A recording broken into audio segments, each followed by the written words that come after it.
Hello, everybody. Thank you so much for your patience during this most slow month. I hope everybody has been doing well. I was out of Philadelphia, climbing in California, and then climbing in West Virginia. I've been doing some rock climbing and attempting to catch up on chemistry, but I'm back and I'm going to be hitting you with some fire podcasts. So I hope you're ready.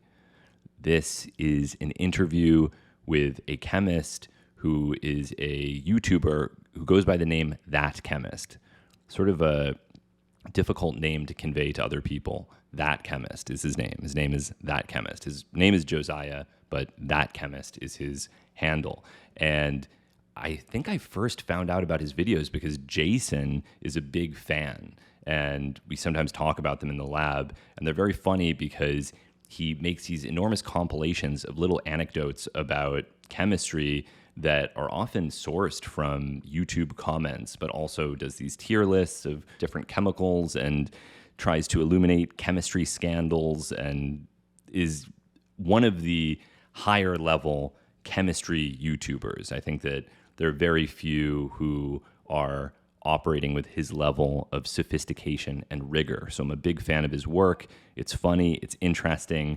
And so we talk generally about the different projects that he's been doing. He's also an academic chemist who specializes in sulfur chemistry. So I think I originally started talking to him about, I was trying to make a thioketone derivative of ketamine because apparently this has been done before by reacting ketamine with Lawson's reagent.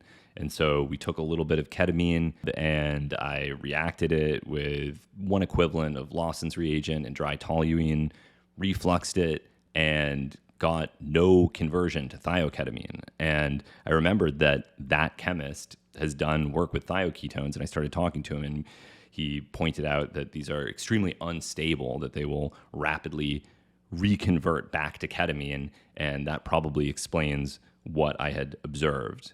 I kind of doubt that thioketamine would be all that interesting anyway, but I was curious to see if it was stable, and if it had been stable, we might have done some pharmacology work with it, but it was not, although it smelled bad. So in this conversation, we discuss a wide variety of different topics, ranging from the possibility of chemistry TikTok houses to the controversial suicides in E.J. Corey's labs, to the sternutatory effects of a alpha-chloroacetophenone derivative that's sort of like a catechol acetophenone, and the weird things that one observes in a laboratory. I think that this is an enjoyable conversation. We talk about so many different things. I don't really even know where to begin in terms of summarizing it.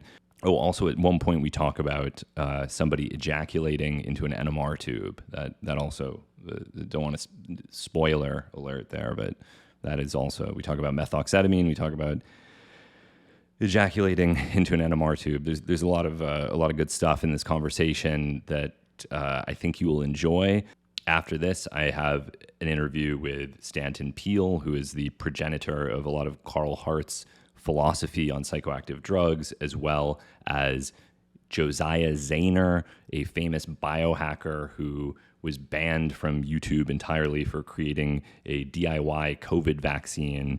And also I'm going to interview a journalist named John Semley, who profiled Jason Wallach for Wired recently about the difficulty covering the psychedelic pharmaceutical industry for popular magazines, because man, are journalists fucking it up these days. They are fucking it up, as they always do.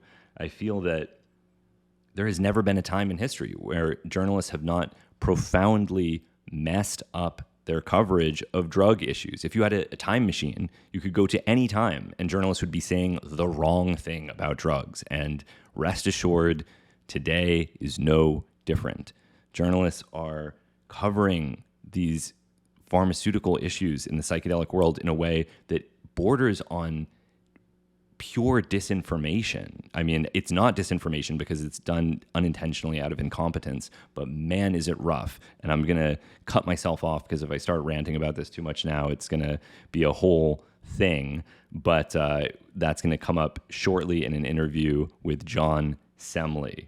And thank you all for your patience. There's a lot more coming out soon.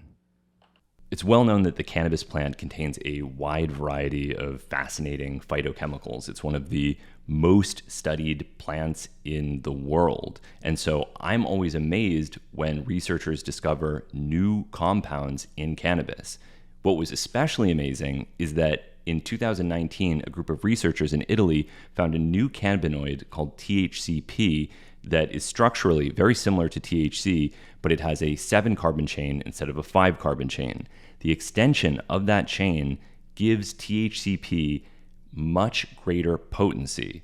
So at the CB1 receptor, which is responsible for the stoning effects of THC, THCP binds with 33 times higher affinity, making it the strongest known phytocannabinoid. I thought that this would remain an obscure scientific curiosity, and I was amazed to find that within 3 years of its discovery, techniques had been developed to industrially produce THCP from hemp. I saw that Canaclear.com was selling it. I independently ordered a sample, analyzed it via NMR, and found that the material was bona fide. So if you are interested in THCP, delta-8 THC, HHC, or any other unusual phytocannabinoids, go to Canaclear.com. All of their materials are third-party tested for quality and compliance, and if you use the code Hamilton, you will get 15% off any purchases. Thank you, Canaclear.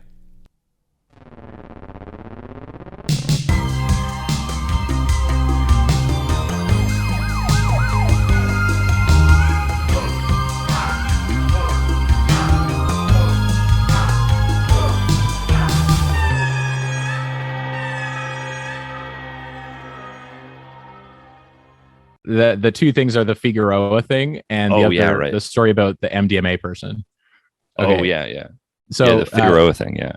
Okay, so the Figueroa thing. So there's this guy named Lauro Figueroa Valverde, and he's this organic chemist who, even in his PhD thesis, which is available online, there's like some sketchy stuff, some structures wrong. You know, I'm not fluent in Spanish. I can read and understand some, but by no means fluent. And his whole thesis is written in Spanish. So it's like a little bit sketchy. Originally, he'd come across my radar because I'd started this series called Toxic, where I was talking about some stuff in academia where practices aren't as good as they should be. Maybe certain papers are getting through the cracks. Like one I talk about where people reported you could use thiourea to convert esters to thionoesters, but this doesn't work. And I tested it and I emailed the editors and they just ignored me. They said we weren't going to deal with it. Then I made a video about it 5 years after this. And they're like, "Oh, I can't believe you were treated this way. How could this happen?" And it's like, "Oh, now you care that there's a video. Okay, okay, that's cool, I guess." And so eventually, another paper came up from this guy Figueroa, and so someone recommended it, and I did a few videos on some of his papers where the chemistry is just blatantly wrong. And there's some things that he does in his video or in his papers that are always the same, like a cycloaddition to acetonitrile. He'll have an alkene or an alkyne somewhere. It'll do a 2+2 cycloaddition with acetonitrile. And it'll make an azete, a 4-membered ring with at least one double bond. And it's just like a meme. And he always does his recrystallizations out of methanol, hexanes, agua, just not a miscible mixture of solvents. And there's lots of issues in his papers. All of them that I've read are fake. And I've downloaded over 100 of his papers of a total of 150. So he's got a bit of notoriety in my community. The way the academic structure is done in Mexico makes it that unless you have irrefutable evidence and you take it to someone who's not also part of the corruption, they can't do anything about it. So what I want to do is I want to do a video revealing this. And this is where I kind of wanted to get your input, because you could do this as a potential investigative journalism thing where people go down there and we got him on video. I don't know if that's as productive as just crowdsourcing. Hey, we're going to summarize all of the issues that we can find with each of these papers. We're going to package it all together for this colleague and they can take it to the authorities there. Because they said even his superior and a couple other people are corrupt and in on this. And so we want to get it dealt with properly, but maybe it would be more productive to go to Mexican media and be hey, this guy is an issue. Here's all this irrefutable evidence. There's these YouTube videos about it. So I have some video footage because he's from this university. He's done some interviews before where he's on camera. And so I've cut that together. I've got it captioned in English and I've had someone who's fluent in Spanish like translate it, and then like I just made sure it made sense. But I want to do a video saying like he's real, guys. Like Figaro is real. Maybe I do this in 2 videos, one providing context, like this is who Figaro is, one saying like we've got him, he's real. This is what we're trying to do. We're going to try and take him down, and just like bring it to the academic authorities, like not kill him, but like, like get him dealt with and, dishonorably discharged sort of thing. And so that's something I want to work on, but I don't want to screw it up because it, like, if done properly, it could be really effective. And this is more like the type of stuff that you had done historically. So I thought it would be good to get your perspective on this. Have you reached out to him directly? No, not yet. Well, that would be I think someone in the Discord did. That would be the first thing I would do is okay. Try to reach out to him in a non-hostile way and try to actually talk to him and see if you can, get him comfortable enough that he'll talk to you. And maybe if you play it right, you can even get some insight into why he is doing this.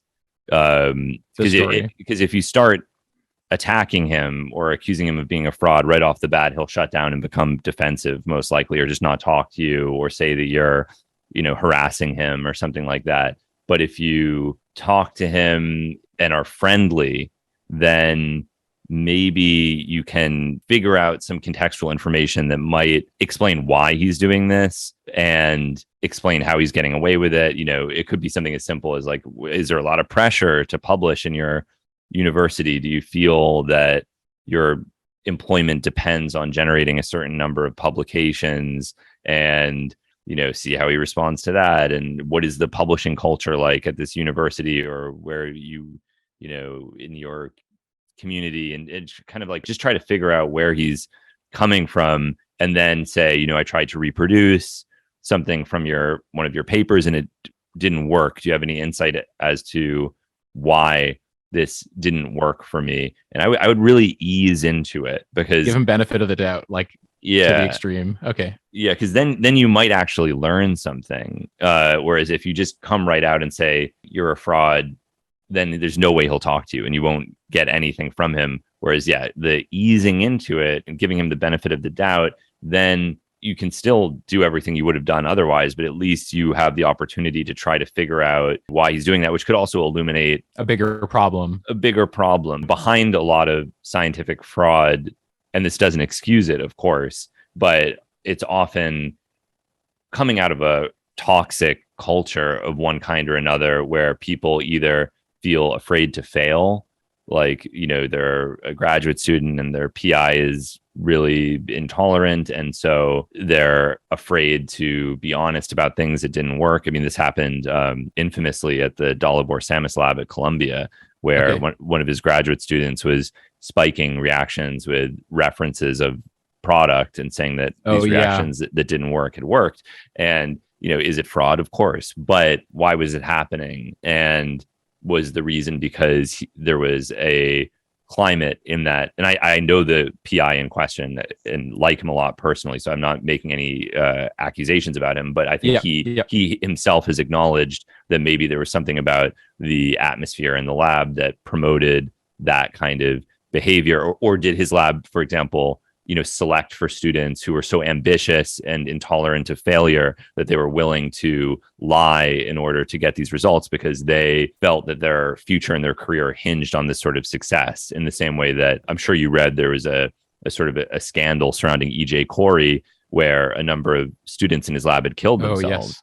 And there was a big article about it in the New York Times. And you could read this in a number of different ways. The most superficial analysis is E.J. Corey is a bad guy, and he puts so much pressure on his students that they kill themselves.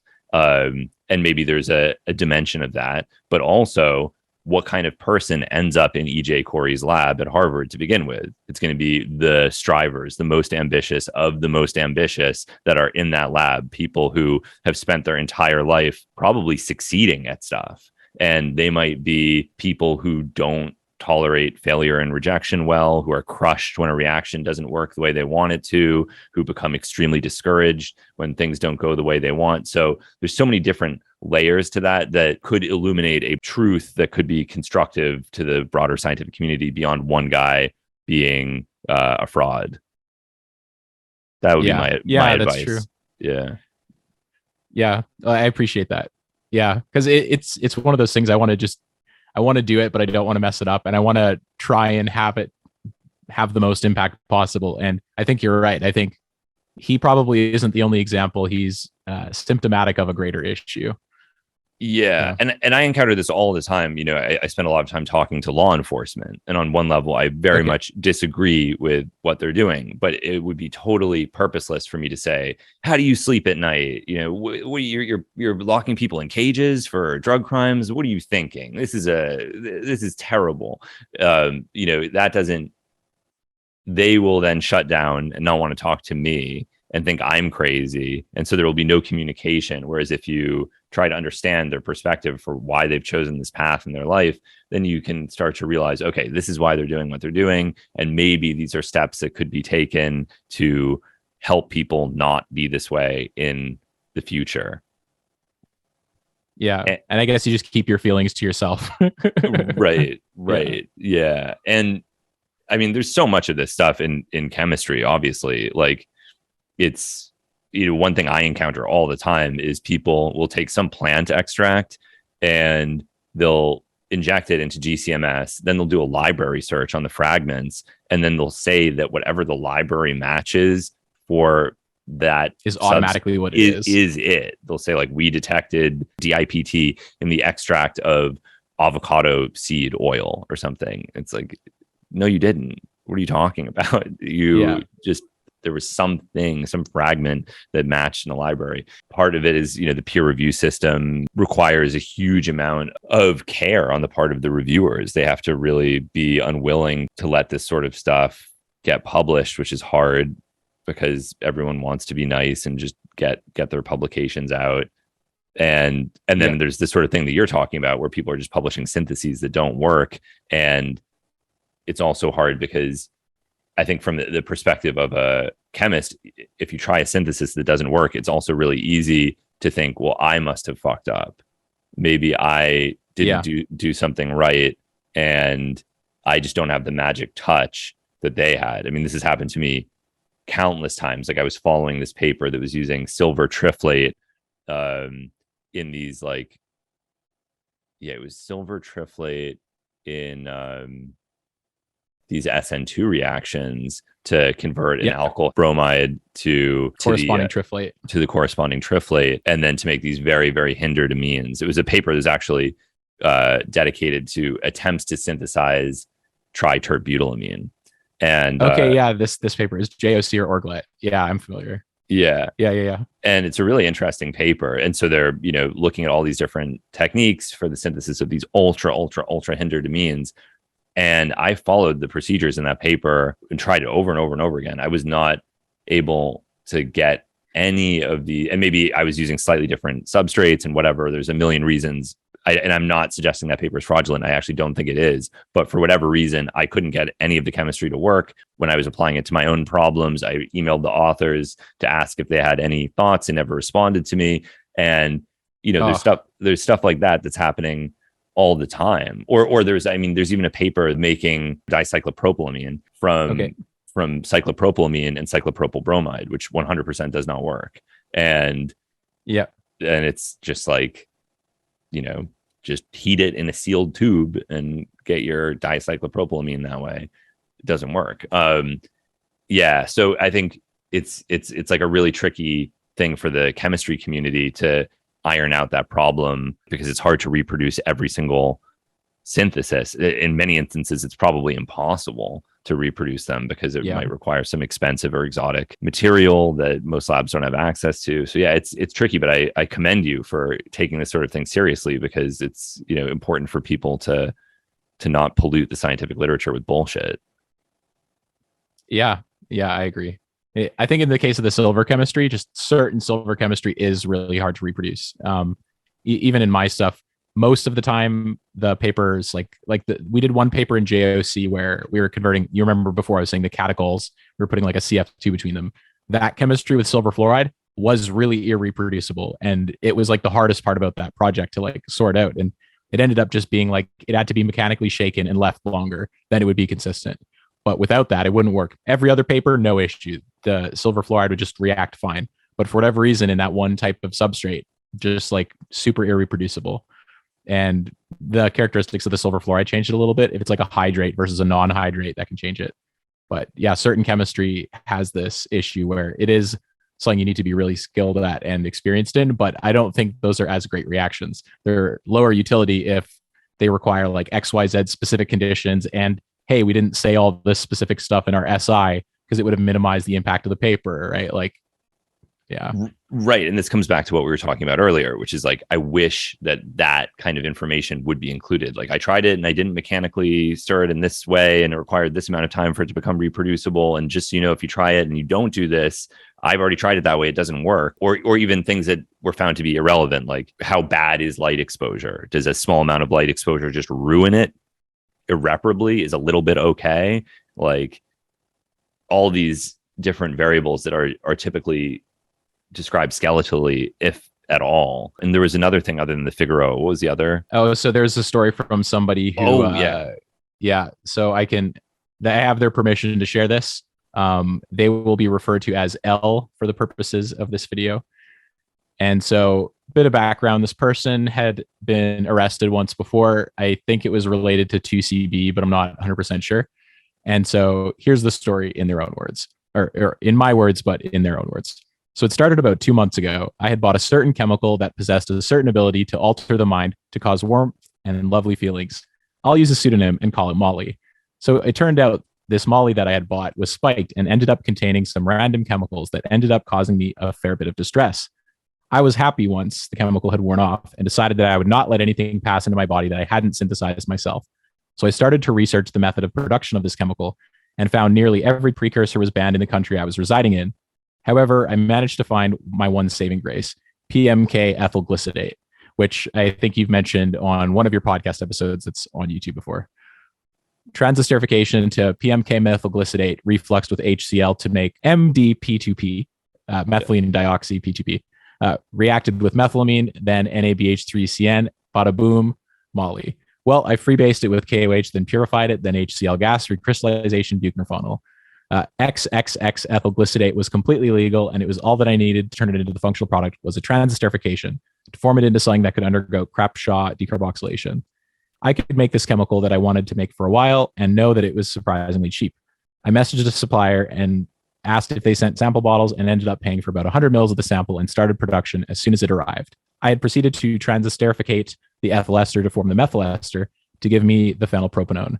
Next, I needed to form the ketone into an imine via the use of methylamine. I previously made the methylamine HCl from 2 chemicals that I had at my disposal, and once freebased with strong KOH solution, I pumped the gas into the solution, and once all the methylamine had reacted with the solution, I added the chemical that caused my downfall, sodium cyanoborohydride.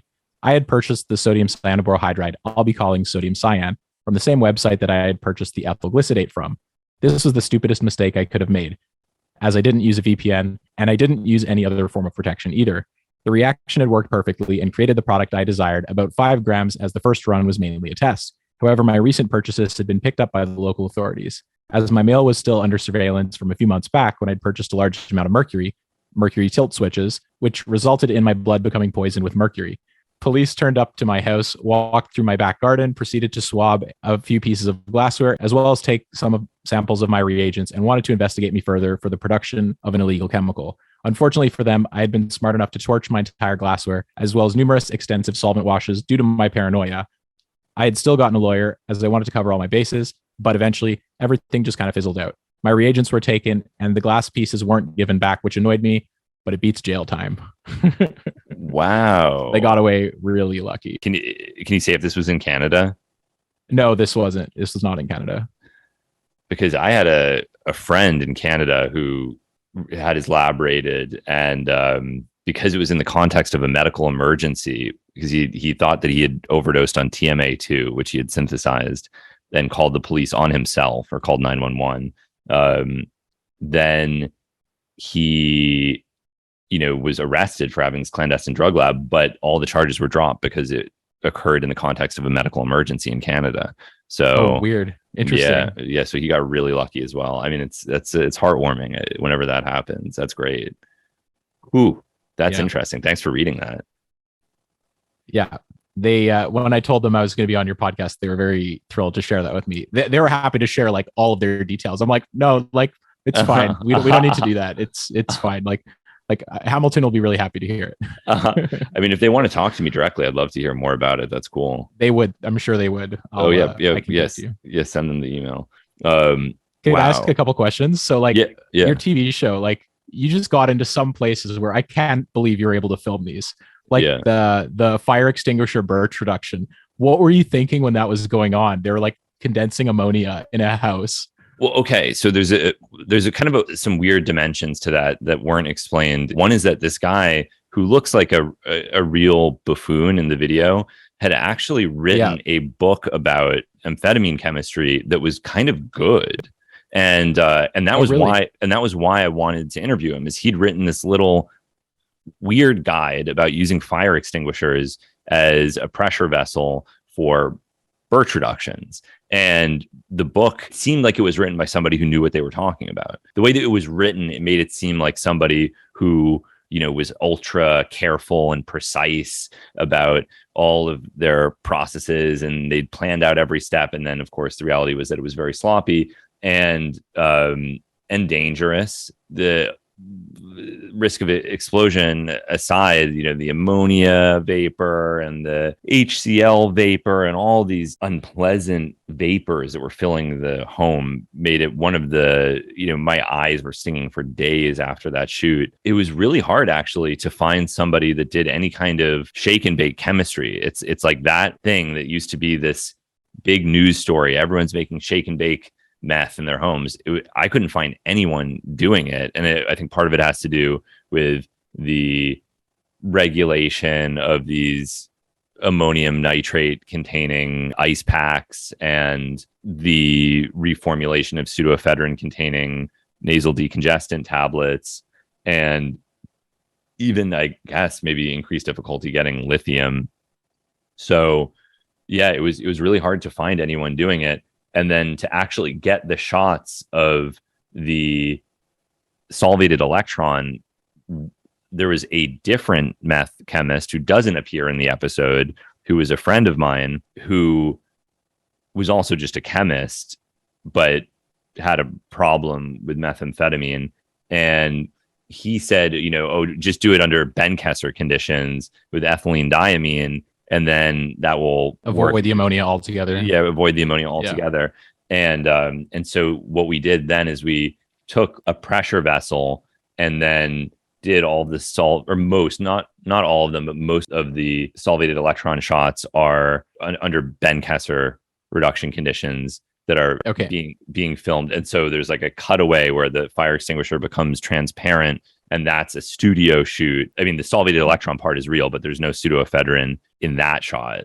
But it illustrates what it looks like. Yeah, I think that answers the question. I'm not sure I even remember exactly what the question was. Yeah, just like, how did you get into that situation? It's like so interesting. A lot of the episodes, I would be worried like that you're going to make it out of some of those situations alive. Like I don't know if you care too much about spoilers for your show and your podcast, but like that one MDMA lab that you were filming in, where like afterwards you're like, this person died in a lab fire afterwards. It's just like, it's insane. How do you even like find out when that kind of thing happens? Like, is it like a friend or family of theirs reached out to you, or?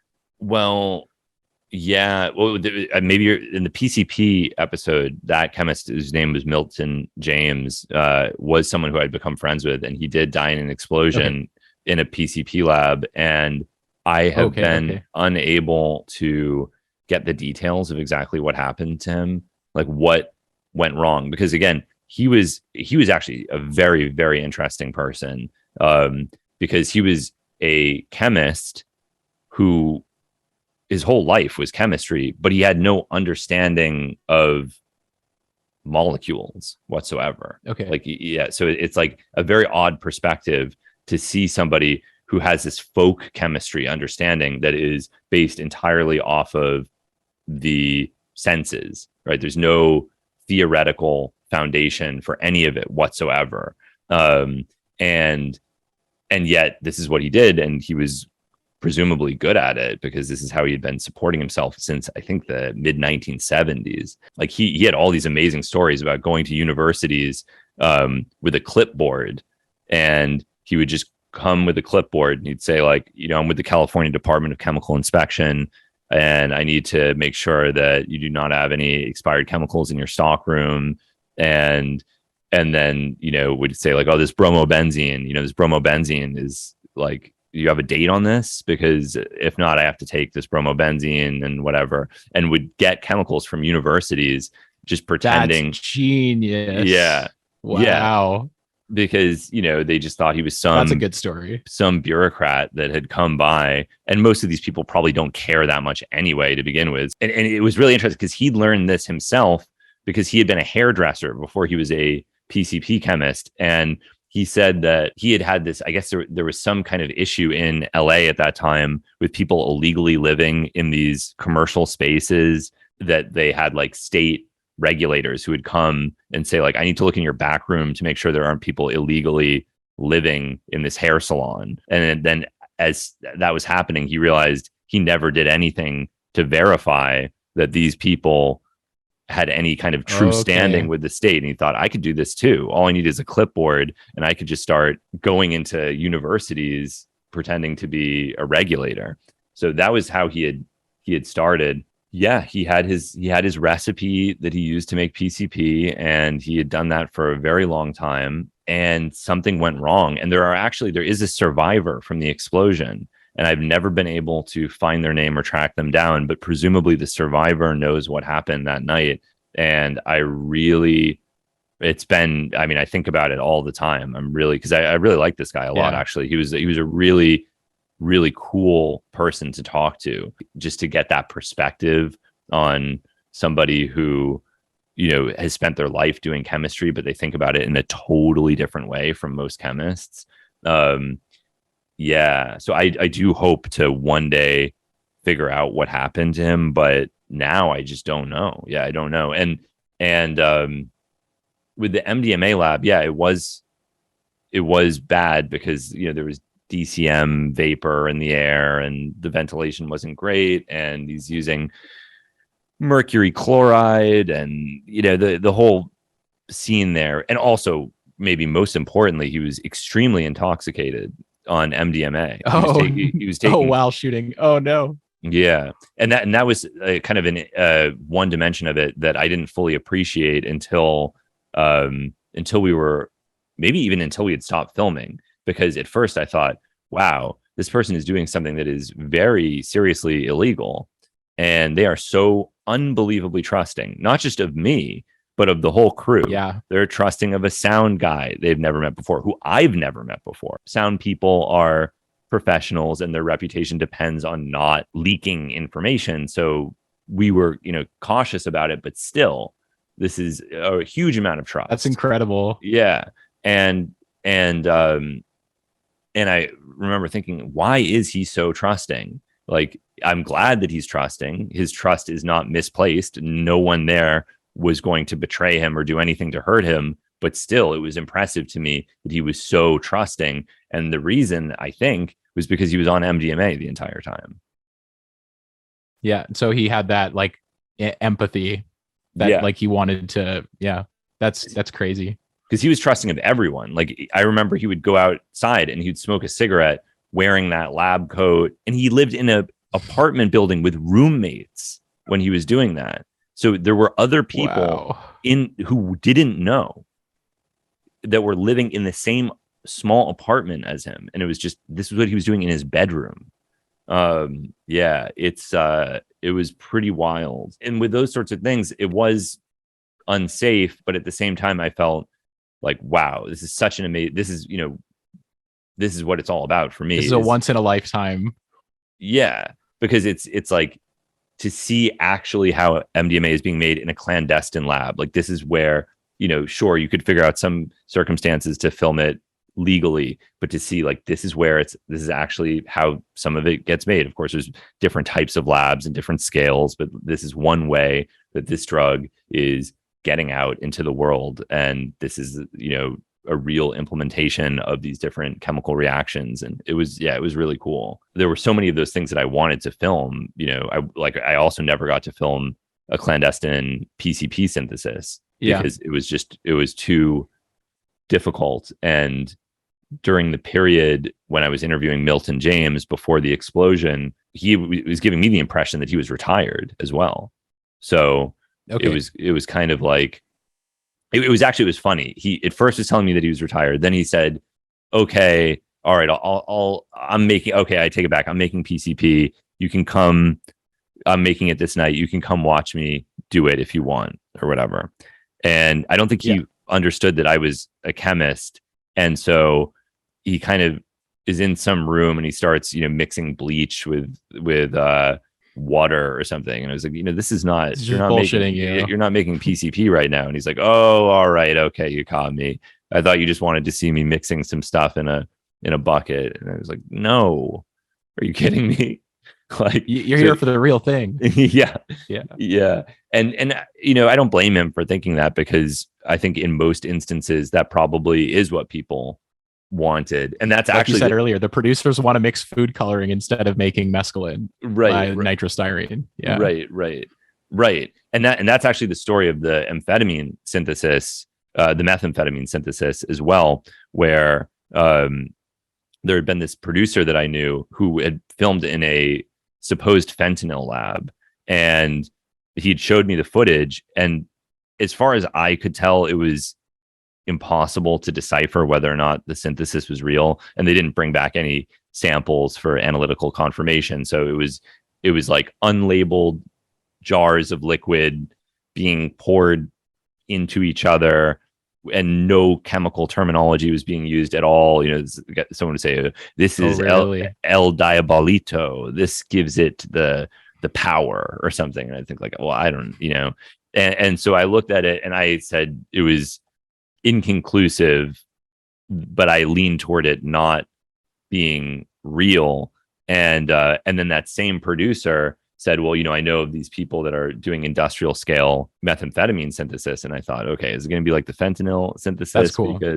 Because that seemed a little iffy. And then I was surprised to find that the methamphetamine synthesis was absolutely 100% real. This is the one in Mexico, right? Yeah. That was another incredible one. Like, I don't know how you got to these places, but they're like the coolest things ever. Yeah. Like, or the DMT one, another one, like massive scale DMT, like extraction rather than synthesis. Yes. But still. Yeah.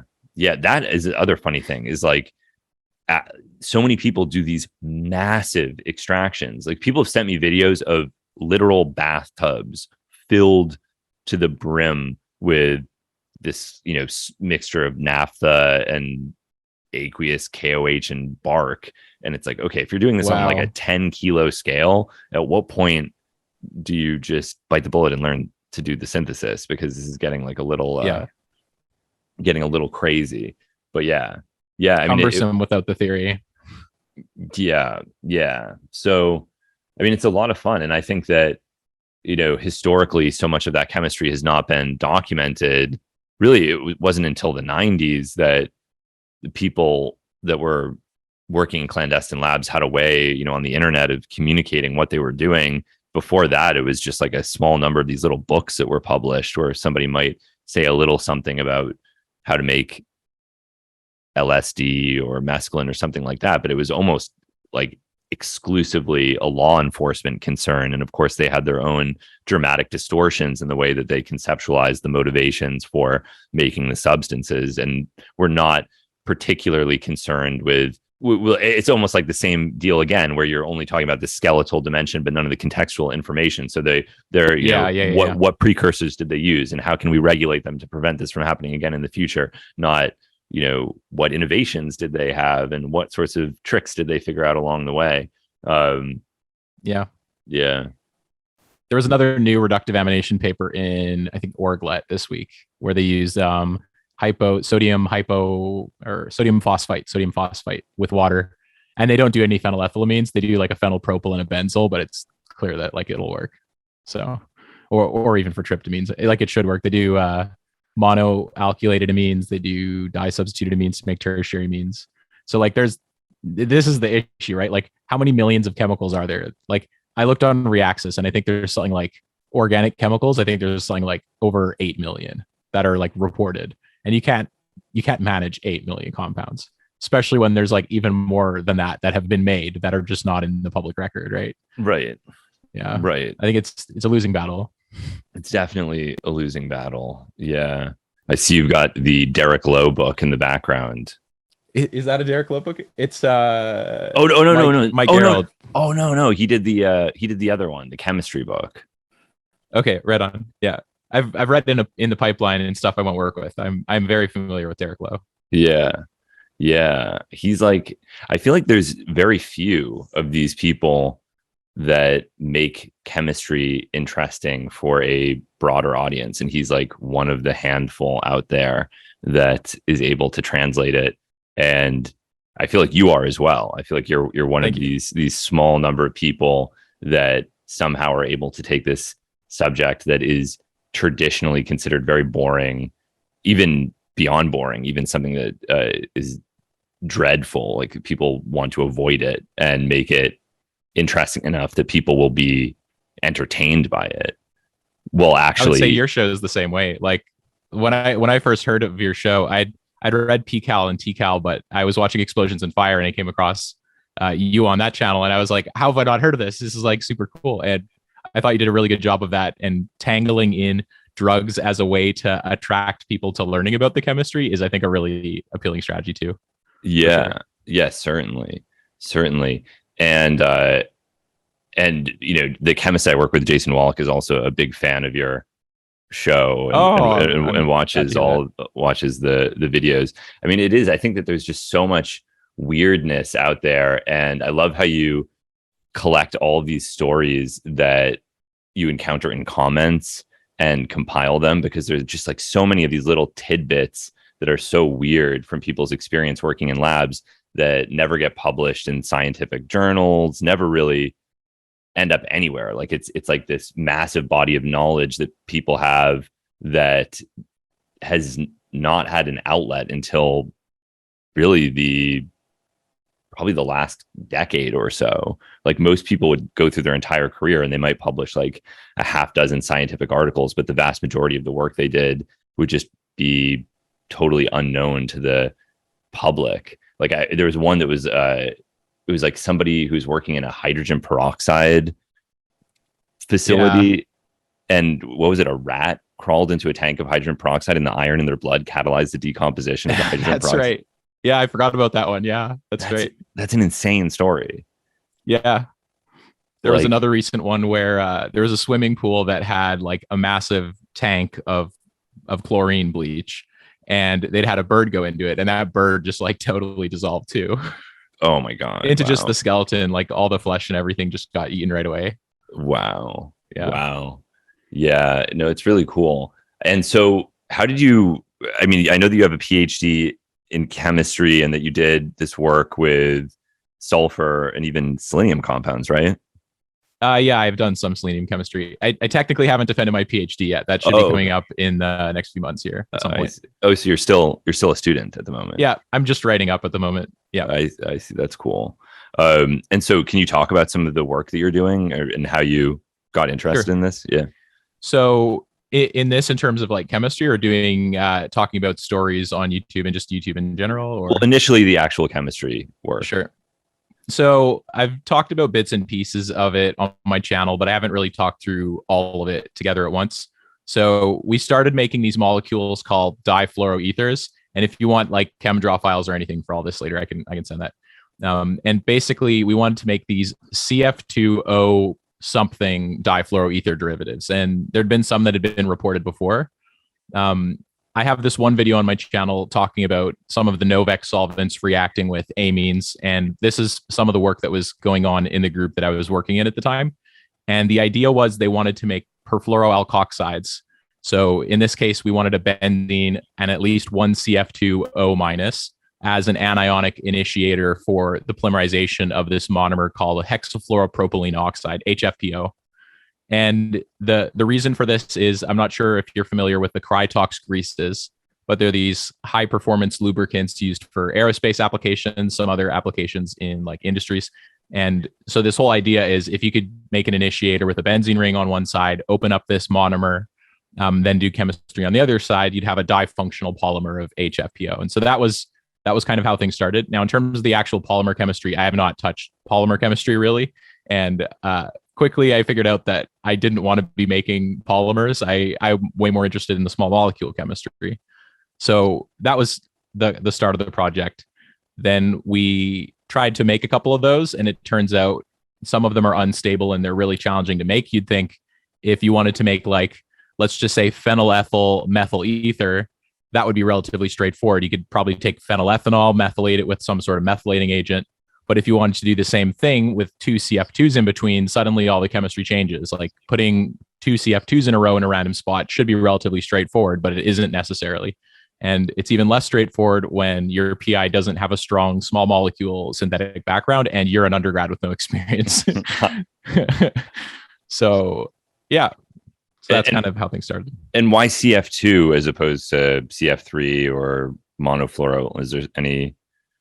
So the precedent that we'd had in the lab, like the Novex solvents, was perfluoro. So usually CF2, CF2, CF2, OCH3, or like you could have a branch with like a two CF3s and a CF, but then there'd still be like CF2, CF2, OCH3. Right. So the precedent is at least one CF2 or a CF3 OCH3, and so they wanted at least one CF2 there. So that was initially what I was told. We were going to do two CF2s first, but that was too challenging to synthesize. Then we went to one, but even the methyl ether benzene CF2 OCH3, they hydrolyze. And so this has been like the bane of my existence for my PhD work, is making these things which look really stable. You'd think the fluorine should stabilize it more, but those difluoroethers really easily, under different conditions, will hydrolyze to the corresponding ester. So the CF2 just hydrolyzes to the carbonyl. And sometimes it's like you do a column that happens and it decomposes. Sometimes it's like you leave it in glass for a day and it happens. Sometimes it's you leave it in glass for like 3 months, but it's not consistent. And every molecule is different. Right. I was synthesizing a compound that had an aromatic trifluoromethyl group on it.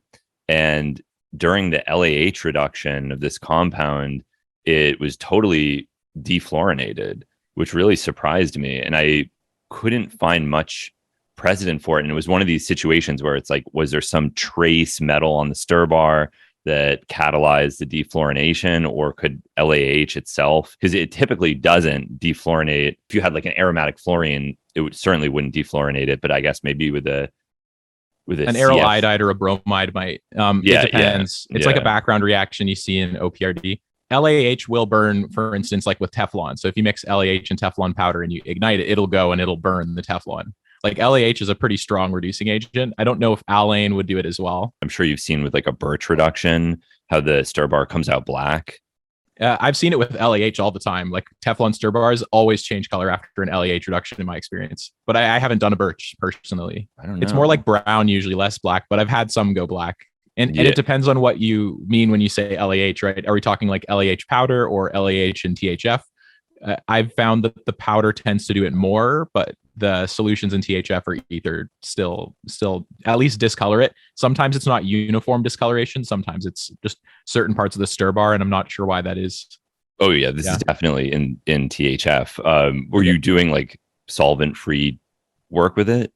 No. So like sometimes you get like solid LAH instead of the LAH solution. And even if you work with it in THF, it won't fully dissolve. And that's because it forms these like disproportionation complexes. So you end up forming like hydroaluminate complexes where additional lithium hydrides can add to the aluminum, and then they like precipitate out and they're not as soluble in THF. Can they still do reductions? Yes. I think if you look it up on Wikipedia for LAH, they talk a little bit about the stability stuff. But the solutions are more stable in terms of just having the LAH, but then in the solid form over time, it disproportionates to some other complexes. Right. There could be other chemistry going on. Yeah, no, I'm talking about a solution / suspension that's made from adding solid LAH to THF. Like I'm not like a stock solution that I'm buying from Sigma Aldrich or something like that. That stuff is so interesting. Like I was also not fully aware of the toxicity. Like I look back to spraying Scotch Guard on my chair or something like that, and I think, like, what was I thinking doing that? It just seems, in retrospect, it seems like such a horrible idea. And now I've become really afraid of these Teflon compounds. And I remember you pointed out that Nile Red sort of jokingly dipped his hand into that solvent, and you pointed out that this is maybe not a great idea. Is this something that you think about a lot? So yeah, and I'm working on a video about that right now. I'm just waiting to get some feedback from this analytical company that actually looks at measuring the amount of different PFAS compounds in soil. And essentially, like, I'll give you a bit of a teaser for it. So the small molecule or smaller molecular weight perfluorocompounds, they do move through the soil. So this would be stuff that's less than C10. And they move around a bit. They have varying water solubility. The lower molecular weight ones have more water solubility. Like if you have like C4, it's like fully soluble in water, like perfluoro C4 acid or sulfonic acid. But then as you go to the longer ones, they get less and less water soluble, but then they still have some mobility in the environment. And so one of the issues they run into with this is when they want to measure the soil samples, they have one protocol and they just assume because they can dope in a standard into untreated soil and they can get full recovery, that the same thing applies to actual soil samples that are contaminated with it. But the problem is it takes quite a while for the perfluorocompounds to get into the soil and stay and adhere to it. And so what they have to do to get full recovery in their protocol is this high pressure, high temperature extraction, which pulls essentially everything off. And so even in terms of measuring standards right now, there's different ways people are doing it, and they're missing a lot of the fluorine content because they've made some assumptions that aren't fully valid. Right. So yes, right. I think about this a lot. Yeah. I mean, I feel like it can kind of go two ways when you work in a lab and think about this stuff all day. Like I've seen some people that they kind of become less afraid as a result, where they think, oh, everyone is excessively concerned about this stuff. Like I see this especially in terms of people that work with low levels of radioactive materials, where they say, oh, it's not as bad as people think it is. Or I've seen some people, like for example, Jason, this chemist that I work with, he's pretty concerned and goes through periods where he, won't eat food that's touched plastic, or gets very concerned about these polybrominated diphenyl ether fire retardants that are sprayed on pretty much all furniture. It's kind of one of the ironies of working with chemicals in a lab all day is it can make you a chemophobe. Do you find yourself falling into that sort of thing? So I used to be more worried about it for like personal risk, but the more I think about it, it's more like when a thing affects a lot of us that I'm worried about. Because like I can do something dumb and fuck up, and that just kind of screws me over, and that's bad, right? That's obviously still something we want to avoid. But when it's a bigger scale thing that like, hey, we're all doing this, is this the thing that is affecting us down the road? Maybe we should ask those questions that our bosses don't want us to ask, so that we're forced to answer them. And I was on another podcast around a week ago, and I was saying that one of the things I think we need to do is like be accountable as like companies too, right? I think we need to have the public's interest at heart first, then profit second, right? Which is what you want as a consumer, right? You want a company that actually gives a shit, right? You don't want someone to just like, yeah, I'll provide you this product. Yeah, don't worry about any of the other stuff. I would prefer to buy from a company that has our best interests and like actually not just like virtue signaling, right? Right. Actually, I find that there's a lot of parallels with the designer drug or research chemical world, where something is made illegal, and so people make some small modification of the structure and then sell it. So MDMA is legal, but what about beta-keto MDMA?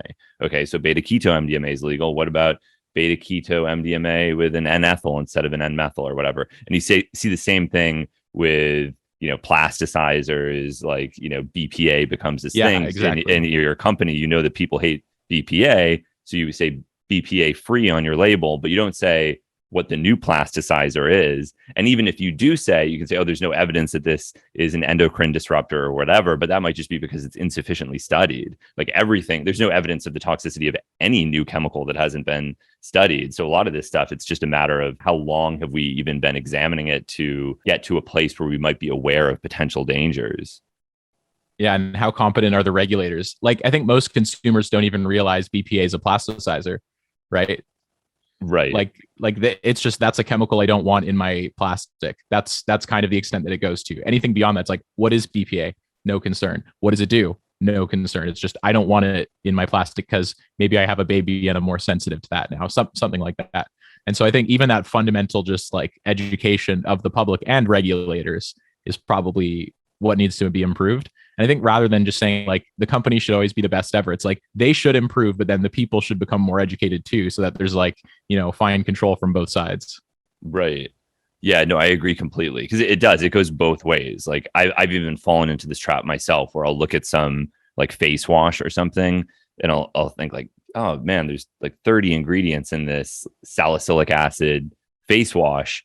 Why do they even need anything other than salicylic acid and water? I could make this better myself just with salicylic acid and water. And then I mix them and I realize, oh, it's insoluble in water. And I probably need to add low levels of like 6 different surfactants to get this into any semblance of a solution. And that's why this cosmetic product has 20 ingredients, because they're actually solving a problem that is non-trivial to solve, which is that the active ingredient doesn't dissolve in water.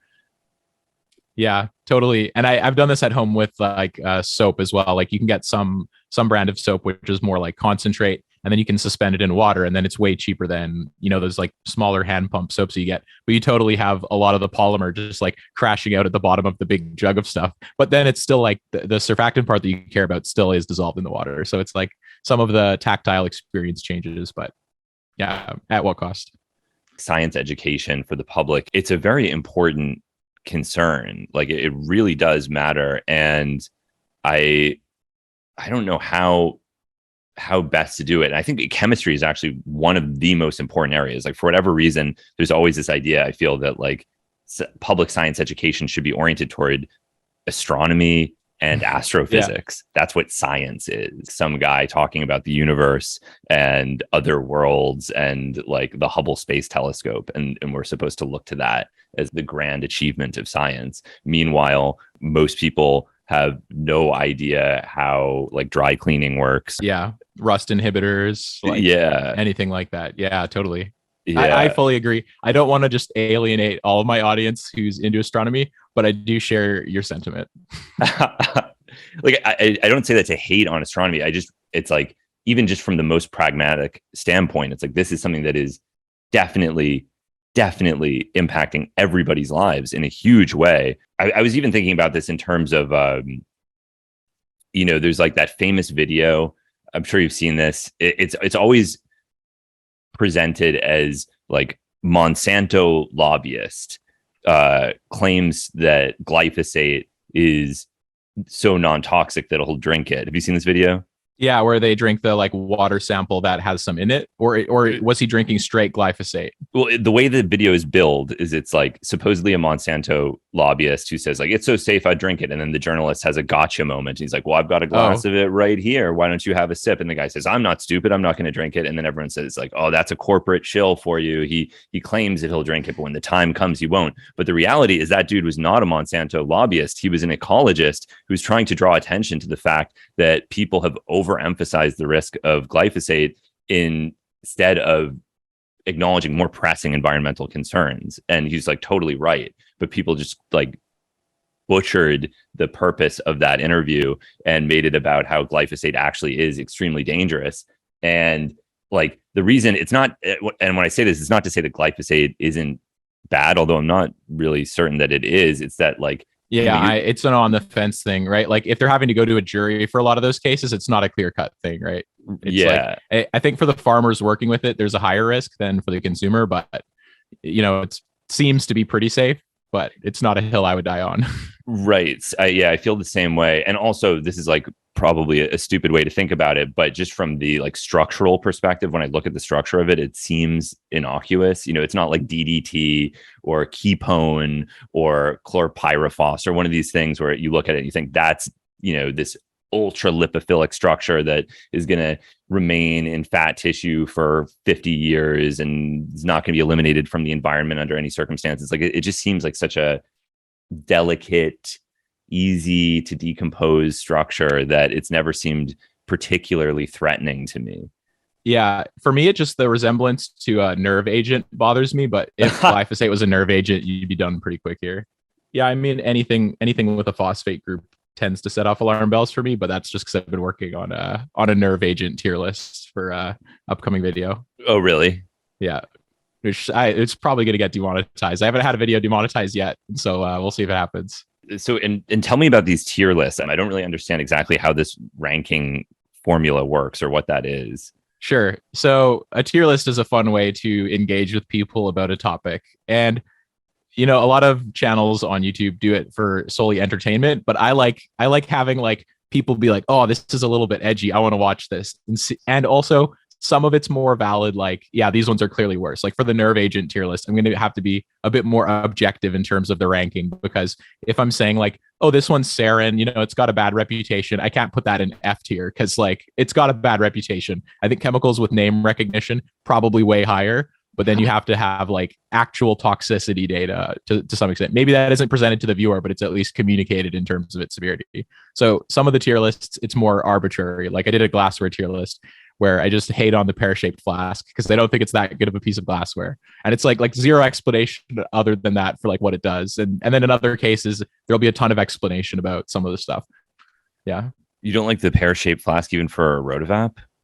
It's okay for the Rotovap, but there's those pointed ones, which I believe are the actual pear-shaped flasks. But then there's the ones that look like a pear that are called a recovery flask. Recovery flasks are really good for the Rotovap for sure. Oh, yeah. So the pear-shaped one is the one that comes to a point at the bottom. So like the only time I would use that is if I was rotovapping down like something after a column, like the last couple fractions, I'd move it from a bigger RBF to a smaller one, like a pear-shaped flask, and then it concentrates down the oil, and then you can like pipette it out. But then usually you still have a little bit left in there, so you're not going to get quantitative recovery. Yeah, like that's kind of, in my mind, where I would use it. Yeah, I was just using one the other day and really feeling like it had no value. But I guess that is the value, just the like concentration of one drop of oil. Okay. A colleague of mine would run reactions on them. I'm like, that's not what that glass was for. Like, well, because like nothing can stir. Like the stir bar is going to be all concentrated in one weird area. So with the nerve agent tier list, what is did you find anything unusual? Oh yes, some really cool looking ones. One of them is like an analog of this drug that has like a silicon, but there's like a quaternary ammonium. I do find that whole history so interesting, and it's kind of it's one of these things that I feel terrifies people so much. And it like I even had a chemist friend who thought libraries shouldn't have books about organophosphate chemistry, and this is not knowledge that should be accessible to the public, kind of the same way that some conservative people feel about information related to the synthesis of psychoactive drugs. Like this is not fit for public consumption. Wikipedia shouldn't show people how to make this kind of thing. And I think that all information should be available, and we should just try to cultivate a society that's mature enough to exist in harmony with dangerous information. But also, historically, no one seems to actually make these things and use them, with the exception of the Om Shinrikyo cult in Tokyo and the Tokyo subway bombing. It's not as if clandestine manufacture of nerve agents has been a real concern. I mean, unless I'm missing something. Maybe overseas where some CBRN military people are going. There's the one person in my Discord who I featured in a couple of my compilations who like their job was to go and find labs and figure out what the heck they're doing in Afghanistan. Like, so like they're doing that kind of stuff. That's more like terrorist regime type stuff though. They can't talk about a lot of it, like, because a lot of the stuff's not released. Yeah. So it's like, it's like there's things going on. What those things are, it's like, got to be careful. Yeah.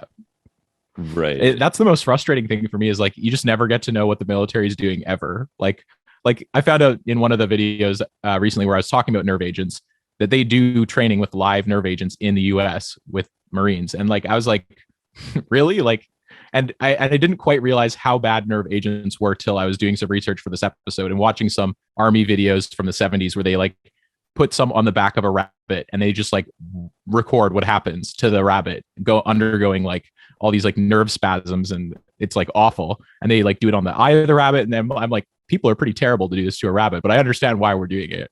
Yeah. But like for people now, for live training and they're US Marines, I'm like, bro, that's not I understand why, because like in a live situation where this is happening, you need to be prepared, but it's still pretty yikes to have people exposed to this in live training. Like I understand, but it's like pretty rough.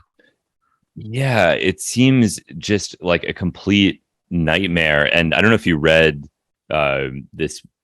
There's a profile in the New Yorker of this psychiatrist, James Ketchum, who was in charge of this chemical weapon development at Edgewood Arsenal, where they were mostly trying to weaponize high potency deliriants and cannabinoids, and to a lesser extent, LSD type compounds or LSD itself.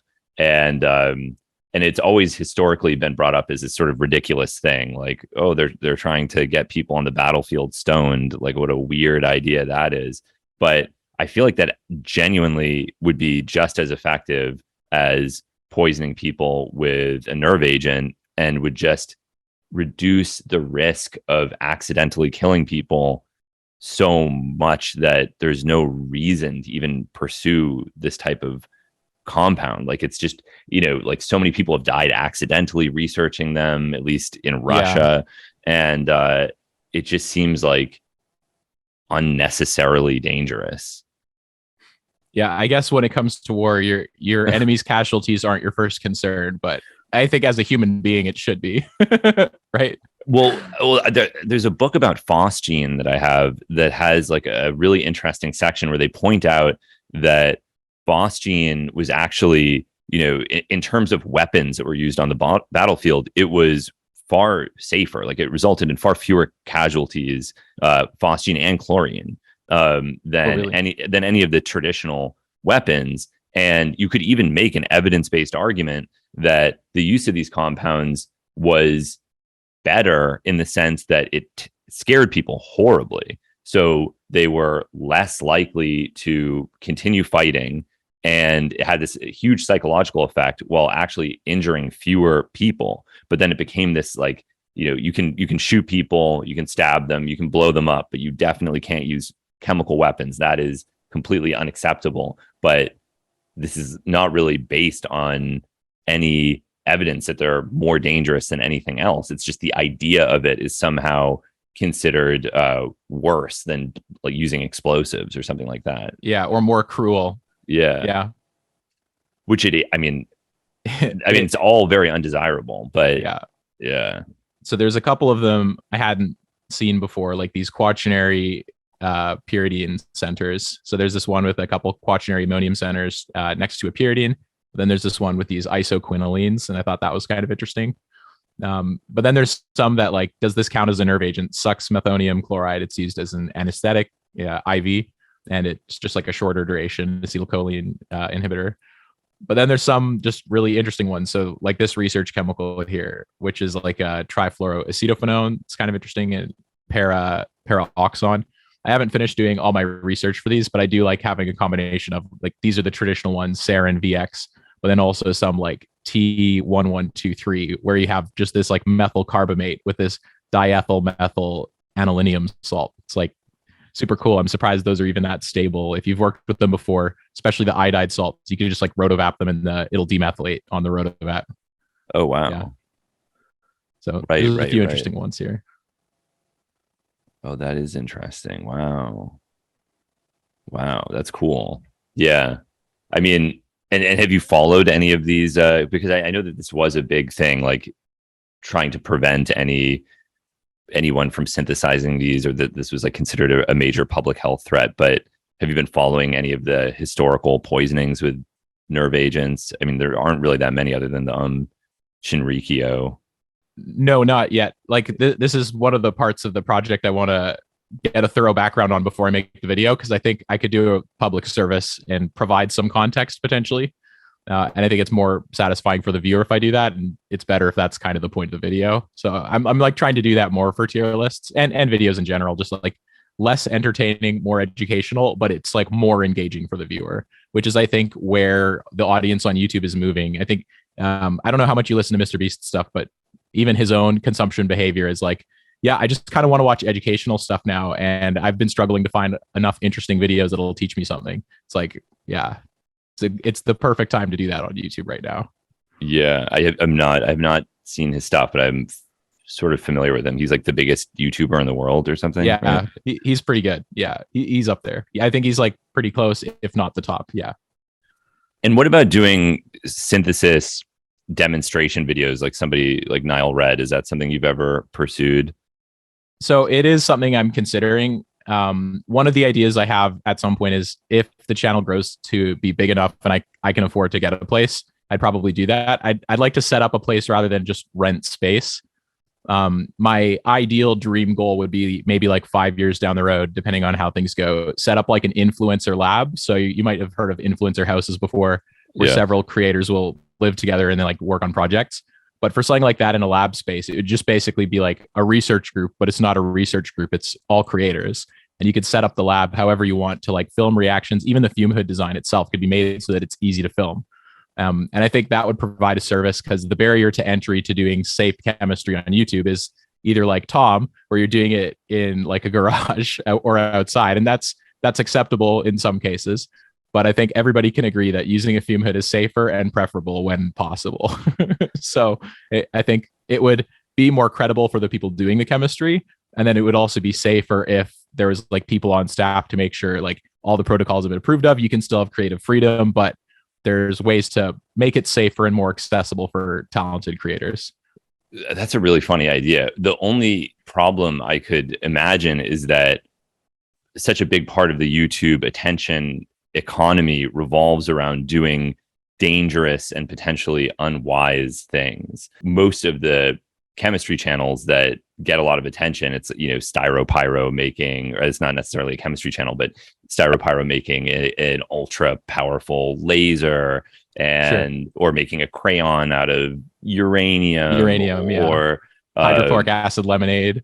Or Nile Red distilling large quantities of mercury, or the Cody's Lab mercury videos. Like these are in part interesting specifically because they are dangerous and arguably a little bit unwise. And so if you have a bunch of people all together in a house, each will be competing to do the most extreme chemistry thing. I could see it turning into just a question of like trying to prevent everyone else from being the person that, you know, does like the most extreme uranium chemistry or something like that. But maybe not. Maybe you don't need to necessarily do something dangerous to interest people.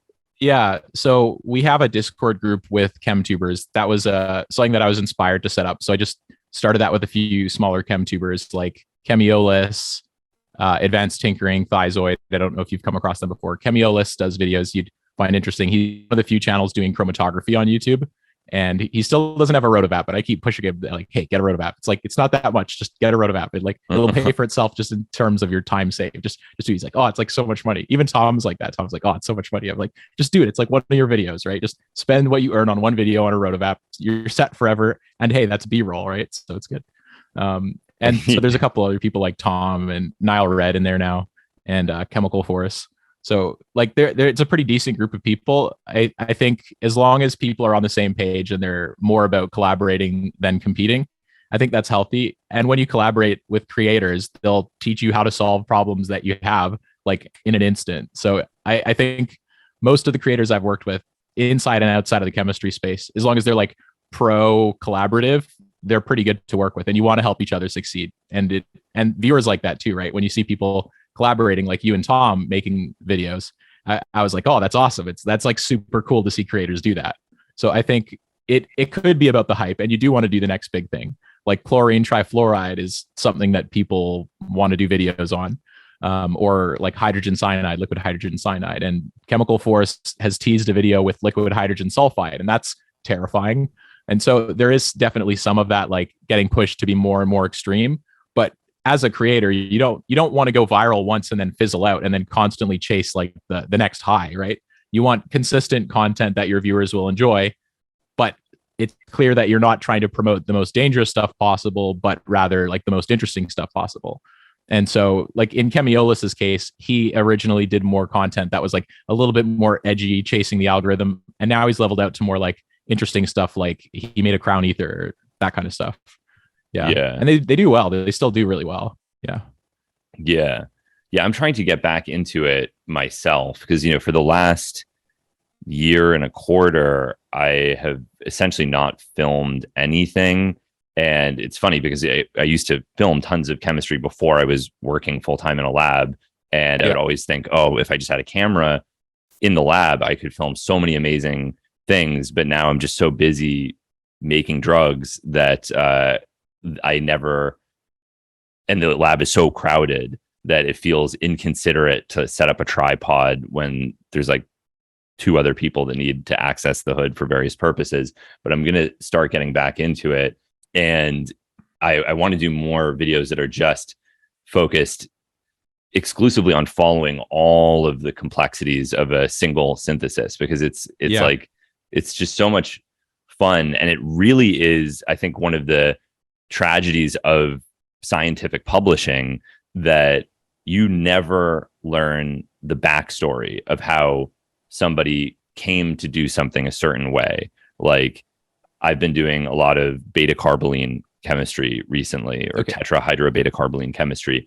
And it's kind of like a known phenomenon that these reactions, for whatever reason, are really hard to optimize. They seem to produce a lot of weird polymers, and it seems to be that the conditions that work well for one particular tetrahydrobeta carboline don't translate to any other one, and you have to kind of reorient the synthesis for each compound. So I'll read some paper and someone will say, oh, I made this compound using glacial acetic acid as a solvent. And I'll think like, well, how many things did you go through before you decided to use glacial acetic acid as your solvent for this reaction? Like, what is the backstory there? But you never learn. Whereas when you're filming the stuff, you kind of get to see like, oh, this solvent caused a polymer. This solvent prevented the formation of an imine. This solvent did this. This solvent did that. And you learn why certain choices were made. And I think that's ultimately, so much more illuminating than just seeing the information published in a scientific paper and not knowing really much of anything about how the researcher got to that point. The context and the anecdotal experience. Yeah. I don't think every YouTube creator who's making videos does that, but I think they should, because it's interesting to the audience, right? Because there's a story. There's a story of like how did you get to these conditions? And I think that's the least satisfying thing about papers, like you're saying, is you can go to an SI. They might not even have like a supporting information. They might not even have that context there. And I've had this for several of my papers where I have like put all of that in the SI, and my PIs are like, no, it's got to come out. No anecdotal stuff. I'm like, oh, but it gives so much context. It's like, no, it's supposed to be so that they could reproduce what you did. It's like the story though. Right. I mean, I guess you can. There's no rules about what you can and can't include in a scientific publication, but there are things that are maybe a little bit unorthodox. Like, sure. I've been doing the selenium chemistry, and the way the smell of the compound changes as the synthesis progresses is really interesting to me. So interesting. Yeah. So, I'm starting out with a substituted benzene compound, which I lithiate, and then react that with dimethyl diselenide, and the dimethyl diselenide smells like Brazil nuts. But interesting. Yeah, but in a very strong revolting way, not in a pleasant way. But as soon as the dimethyl diselenide reacts with the lithiated benzene, then the aromatic selenium compounds all smell like garlic. It doesn't smell like Brazil nut at all anymore. So that's like not something that you would necessarily include in a scientific publication, but there is this very real transition from Brazil nut smell to garlic smell that it's probably even scientifically useful, because of course people are still trying to profile, how these different compounds interact with receptors for sure. Olfactory response. Yeah. It would also be a banger YouTube video, because there's not a ton of videos about selenium chemistry. So it sucks so much. It's really bad. I had like really freaked myself out and convinced myself that I had selenosis at one point, because I don't know. I have psoriasis that already makes my fingernails a little bit weird sometimes. Okay. And I think it was just a coincidence that like at the same time that I started doing the selenium chemistry, some of my fingernails started to grow in a especially unusual way. Interesting. And then, or maybe it wasn't a coincidence, I don't know. But I did have my urine tested. And okay, so serious. Yeah. And the levels were in the higher range of normal. Like I didn't have selenosis, but I was, going through all of these historical selenium poisoning reports of people where some selenium compound leached into the groundwater as a result of coal mining in China. Okay. And it's easy to freak yourself out with this stuff. It's definitely, and that's like all aside from the absolutely revolting smell that permeates everything, sticks to everything, and just makes life like so difficult with these I mean, it would be so ridiculous if these compounds had amazing medicinal properties and the only reason people hadn't pursued them is because the chemistry is so painful. Yeah. I mean, I think the chemistry is also so painful. Yeah, selenium's usually a turnoff for most medicinal chemists. There's a couple like selenium derivatives people look at, like SeCF3, SeCF2CF3, but in general, like that's just kind of a way to get publications, and most of the med chem people don't look at those too seriously. But yeah, like a selenium's a red flag usually. SeCF3. I mean, I also wonder just about the direct fluoroselenium. Like that's always been the kind of at least with phenethylamine chemistry, because the 2-CTFM and DOTFM, the trifluoromethyl phenethylamine and amphetamine, are among the strongest, if not the strongest, phenethylamine compounds that have been discovered. Okay. And so when you have that substituent conferring such powerful activity, then the next question is, what about SF5? What would the selenium one? The SF5 group. Okay. What about SF5 or SEF5? Yeah. Has someone done SEF5 yet? Like in terms of chemistry? I'm familiar with the SF5 chemistry, and I've talked to the people who work with it. No one has even done SF5.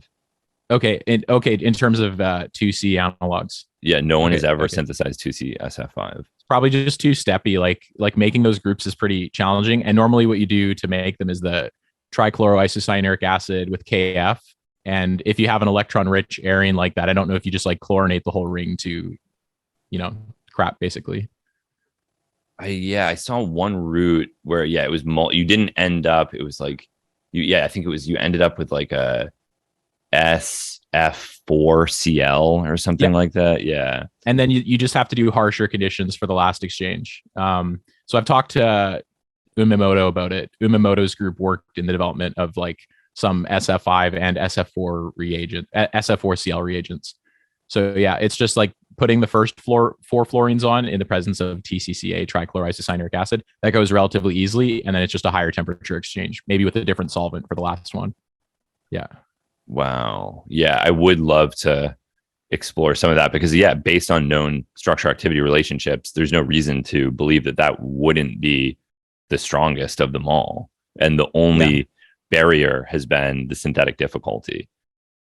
It's doable. I think if you challenge like people in the synthetic community to do it, you could probably get someone to do it, but you want to do it in a way that's legit. I mean, that's what's so amazing to me is I always, when I first started looking at P-call and T-call and things like that, I thought, this is, everything's been done or whatever, or it's all been explored. But then I started to realize that most of what has been done because it's easy or relatively easy. And then you have all of this stuff that people haven't done, not because there's any reason not to do it other than it's a hassle. It smells bad. It's hard. It's dangerous. It will take a long time. And I think having like oversight so that people can, systematically work through the undeveloped chemical space is the other thing. Like some people might have made stuff as a one-off, but I don't know if I don't know too much about the online research chemical discussion space. So I don't know how well that's like communicated, or if there's people actively working towards synthetic goals. I'm not sure about any of that. I mean, it seems like a lot of it's kind of died out. The like people doing small scale independent work with these compounds. I think what sort of happened was that it became so easy to order chemicals from China that the incentive to take the time to synthesize things yourself just was reduced. But now that there's this increased regulation of the Chinese chemical industry in recent years. I wonder if that's going to change again. I mean, I think it also has like a regional, there's like a regional component to it. Like I think in Canada, there's more of a culture of people even making their own reagents and things like that. I've heard that just because chemicals are like slightly more expensive in Canada than they are in the United States. Have you heard that as well? Like you're talking about for amateurs or for like professional settings? I have a couple friends who are, maybe this is just the people that I know in Canada, and this is not like a blanket statement that can be made, but they said that because just like most of the chemical industry is oriented toward the United States in such a way that they would, just tend to make their own reagents. I mean, in this instance, like I knew a guy who would never buy triacetoxy sodium borohydride. Oh, that's weird. Yeah, no, we would always buy that. Yeah. So it's probably just like an unawareness of some of the best vendors to buy from. I haven't really made any videos about that because that's the type of content where it's like you're either shilling for the companies or I don't know, or you're wrecking any future brand deals. I don't know, but like there are better vendors. Like the same ones that would be applicable for you would be applicable for us. It just kind of depends a little bit on East Coast, West Coast. Like I'm on the West Coast, so AK Scientific is one of the go-to companies I order from, just because they're cheap and they're fast. I've had stuff where in the research lab, I'd order stuff one day before like noon. I would get it the next day before 4, and that is like incredible when you're doing research. Yeah. Some of the issues is just in that delay. Like you don't know how long it's going to take for you to get a chemical, so you can't have clear expectations. That's like the one case where you'd make stuff. Or if you want it like today to test something, then you might make it. Right. Yeah, I also use AK Scientific a lot. It's a good company. Although their 5-methoxytryptamine, their 95% 5-methoxytryptamine is not recommended. It's pretty gross. This is like that, but otherwise we've got stuff resent from them before. So if you just like complain to their people, they'll get you more. Yeah. I think the idea of a science influencer, like a chemistry TikTok house, is like a really interesting idea. Have you met other people that want to do something like that would want to collaborate? Yeah, like some of the people in the chem-tuber space expressed an interest, but getting people on board now would be pretty early because to finance something like that, like you would want to have a lawyer on retainer basically permanently, just for every reason, right? For every level of safe stuff, for also like what can you put on YouTube? So there's a lot of cost challenges there. And then in terms of identifying like, well, where would you want to do this? Would you want to do it in LA? Because that's where like a lot of people in media are. And would it be beneficial for that? Like, would you want to do it somewhere else entirely? Would you want to do it in Europe? Like it's complicated. And how would you structure it? Would you structure it as a multi-channel network where people have to become a member of your network, or would you do it still as independents? And what would that look like? And what's there's just a lot of challenges to it. So it is something I'm interested in. And I think there will be creators that want to do it, and the advantages will be so significant and immediate that the people who adopt it would just dominate. Because like, for instance, if I run into a synthetic challenge in the research lab, what am I going to do? I'm going to ask a postdoc. Or if I was doing active lab work now, what would I do? I'd probably ask people in my circles or like in my Discord, like not the chem-tuber Discord, but like my channel Discord, because there's a lot of really smart and clever people there. But if you're in a group of other people, like let's say this possible influencer lab where they all have a synthetic experience, you can get that feedback now, plus the full extension of their own creator network, right? Like you can find someone who can answer your problems now. And then in terms of like how to shoot stuff properly, like you're running into issues with thumbnails or whatever, like any of the YouTube problems, there's people there who are invested to help. So I think the advantages are just so strong that you'd be insane not to. And some people won't want to move and stuff, and that's fine. And there's people who successfully make content wherever they live, and that's fine. But there are advantages to doing this sort of stuff that I think could work really well potentially.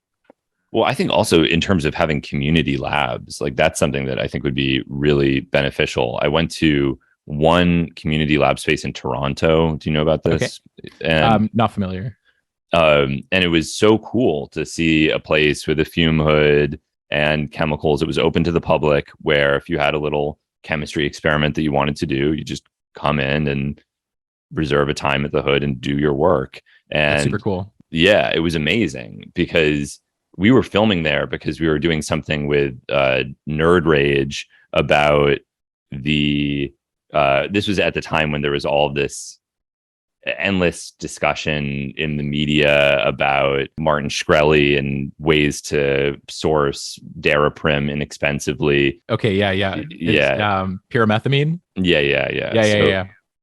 So he was demonstrating that it's, relatively easy to synthesize, which I think also was kind of, I think it was worth making that information available to people if they were confused or they thought that the issue was that only Martin it's too Shkreli, expensive to make it. Yeah, only this guy has the skills. Yeah. Which, I mean, I guess there are a lot of people out there that just on some level don't, because they don't understand, what a molecule is or anything like that. So they might actually think that he's like the only man with access to that particular molecule or something like that. But anyway, the real thing that was interesting was just being able to go to a community space and do this chemistry without a huge hassle. Just some guy comes, says, wear protective eyeglasses, here's the eye wash, and go have a good time. Yeah, that's really cool. I didn't know about that. I'd seen similar things in Germany because Thizoid did a video covering that.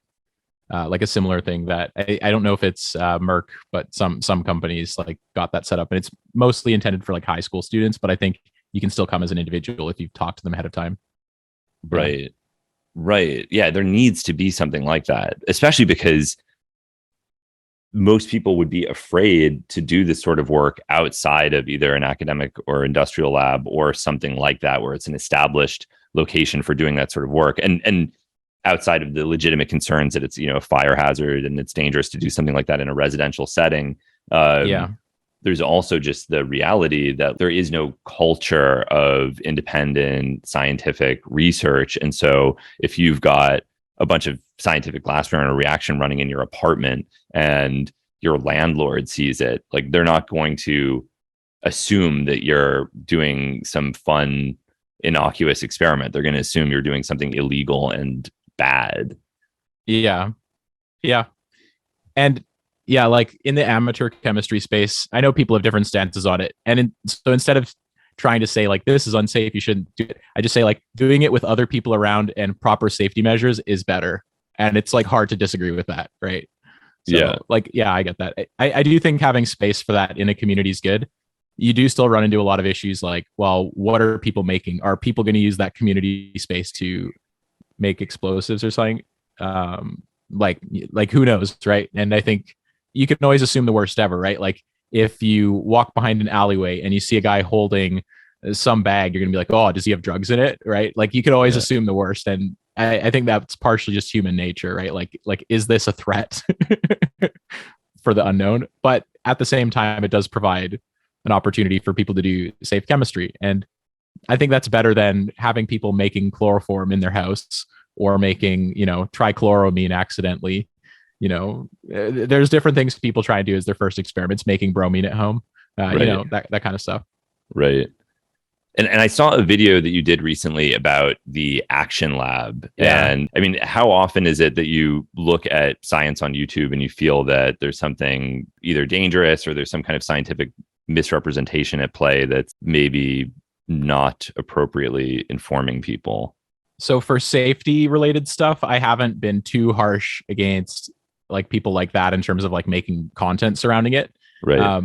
In terms of other chemistry YouTubers in the chem-tuber space, I'll be like, hey, you didn't wear gloves in this scene, or you really should have had another 3-fingered clamp to support that piece of glassware. So I just do it like one-on-one like that, because I think that's more productive. And you can really alienate other creators that you might want to work with in the future if you're just like ripping into them. Right. So for stuff where it's like scientific integrity, I think you want to work with other scientists with scientific integrity as a scientist. And when you correct someone like that in a public space, it can be a way to test their mettle, right? In the case of James from the Action Lab, like lots of people had commented on his video saying this is just wrong. And normally, even when his stuff is kind of wrong, they just put up with it. Like a lot of his videos annoy me because it's like you had a really good idea, you had a really good thumbnail, and then you just tease your viewer every single time, and it's just like it's not a cool way to treat your audience. So like normally it's like not too bad, and so it's like whatever, like his audience doesn't care. But then like this video came and someone sent it to me, and I'm like, I'll do a comment and say like, hey, like you need to fix this, address it. And if you have in the next couple days, I'll just make a video about it. And so he didn't address it, didn't do anything. So he made a video about it. And then after something like 50,000 views, then he's like, okay, yeah, I thought I should come comment. And he accepted some responsibility. So that was good, but he could have been a bit better. Yeah. It's just like peer review your stuff. If you're outside of your element, run it past people. Like for a channel with 4 million subscribers, you can find at least like 3 people who know more about the area than you do, who can check. And even if that delays your video a couple days, it's better to have that than fallout, right? Well, I think there's also this gradation of scientific rigor that you encounter where maybe on one end of the spectrum, you have something like, what was it? The King of Random or something where it's like, I don't even know how to describe, where you have things where it's like, what happens when you heat up a knife and cut an aluminum foil ball? Like, what is, where it's like, is that an experiment? Not exactly. And then I feel like he's, somewhere in between those sorts of videos that are, I don't even know what you would call that. If it's normie science, but it's not even really, it's not pseudoscience either. It's more like just doing a non-hypothesis driven, vaguely scientific thing that doesn't necessarily demonstrate anything, but might be visually interesting. I guess it's sort of like dropping like a ton of Mentos into a lot of Coke or something, where it's like, I mean, we do this in the lab too, where it's like, yeah, I'm doing this drop wise and this is manageable. What happens if I do more than a couple drops? It's like, we still do that. It's like, is it gonna speed up? Like, you test that a little bit and you make couple dumb mistakes and maybe you err on the side of caution and maybe you get your urine tested for selenium levels, right? Like, these things happen. But there's one person in my Discord who is just so reckless. And I posted some pictures on Twitter like last week or something. And it's just like, this person's constantly testing the boundaries. Like, can I run a bromination on a 100-gram scale in a separatory funnel? Like, yeah. Did he? Yeah, he did. And there was like a ton of HBr vapor coming out of it. But he'd been making like a bromoacetophenone derivative, some substitute in the pair position. And it had like exploded everywhere all over his fume hood because it exothermed too hot and his cooling wasn't controlled. And like he was doing a large scale without testing it on a small scale and, gradually increasing the scale. He's just like, yeah, of course I can just do it like 100 times larger scale without testing. It's just like, okay, maybe don't do that. And then, I was like, by the way, before you do anything else, like bromoacetophenone's a lacrimator. So, it can like make you cry and get like issues like you've been tear gassed. And so like we'd had this whole thing in the Discord about it. Like, you just need to be safe, make sure everything's clean, blah, blah, blah. About an hour later, he said like, so yeah, I was driving home and I like rubbed my eye and suddenly it was like I got maced because he hadn't washed his hands after he left the lab. I'm like, come on, dude. And there's just like 20, 30 stories from this guy. Yeah. Oh my God. He's not incompetent. He's just edgy. Yeah. I don't know. I mean, sometimes you just have, like, this was in the lab over the summer. We somehow lost any cold water, and which was just such a horrible disaster. And so like, we couldn't condense anything for months effectively. That's crazy. Yeah, it was really bad. And anytime someone was working with a lacrimator like benzyl bromide on the Rotovap, it was like just such a terrible experience. I mean, I thankfully no one was doing any of these alpha bromo acetophenone type compounds, but I've heard that those are pretty rough on the eyes. Benzyl bromide and propargyl bromide are pretty bad still. It's like I've had the same thing where it's like, oh, this isn't too bad. Oh, dear God, it's bad. Get it into the fume as quickly as possible. Oh, man. I'll give you one cool one. So similar to the alpha bromoacetophenones. So imagine you have like vanillin, but it's the catechol. But instead of the aldehyde, it's like acetophenone, but then there's like an alpha chloro. So alpha chloro acetophenone, but then it's a catechol where you typically have the oxygens of vanillin. So that compound looks like it would be a lacrimator.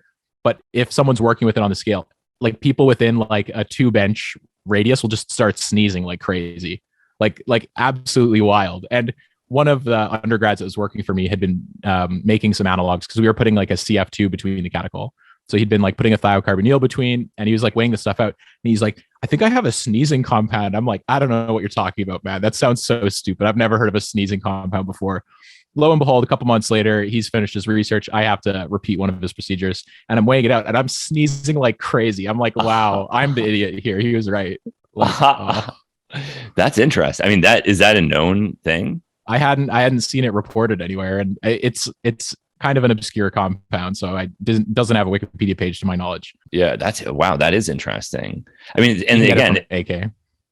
Yeah, stuff like that. It's, on one hand, it's like a funny story, but then, maybe that's an amazing tool for testing antihistamines or something like that. Or, yeah, I think there's like so many, I mean, and of course, that's just like so much of the history of the chemical industry is people making mistakes like that and discovering saccharin or some other artificial sweetener.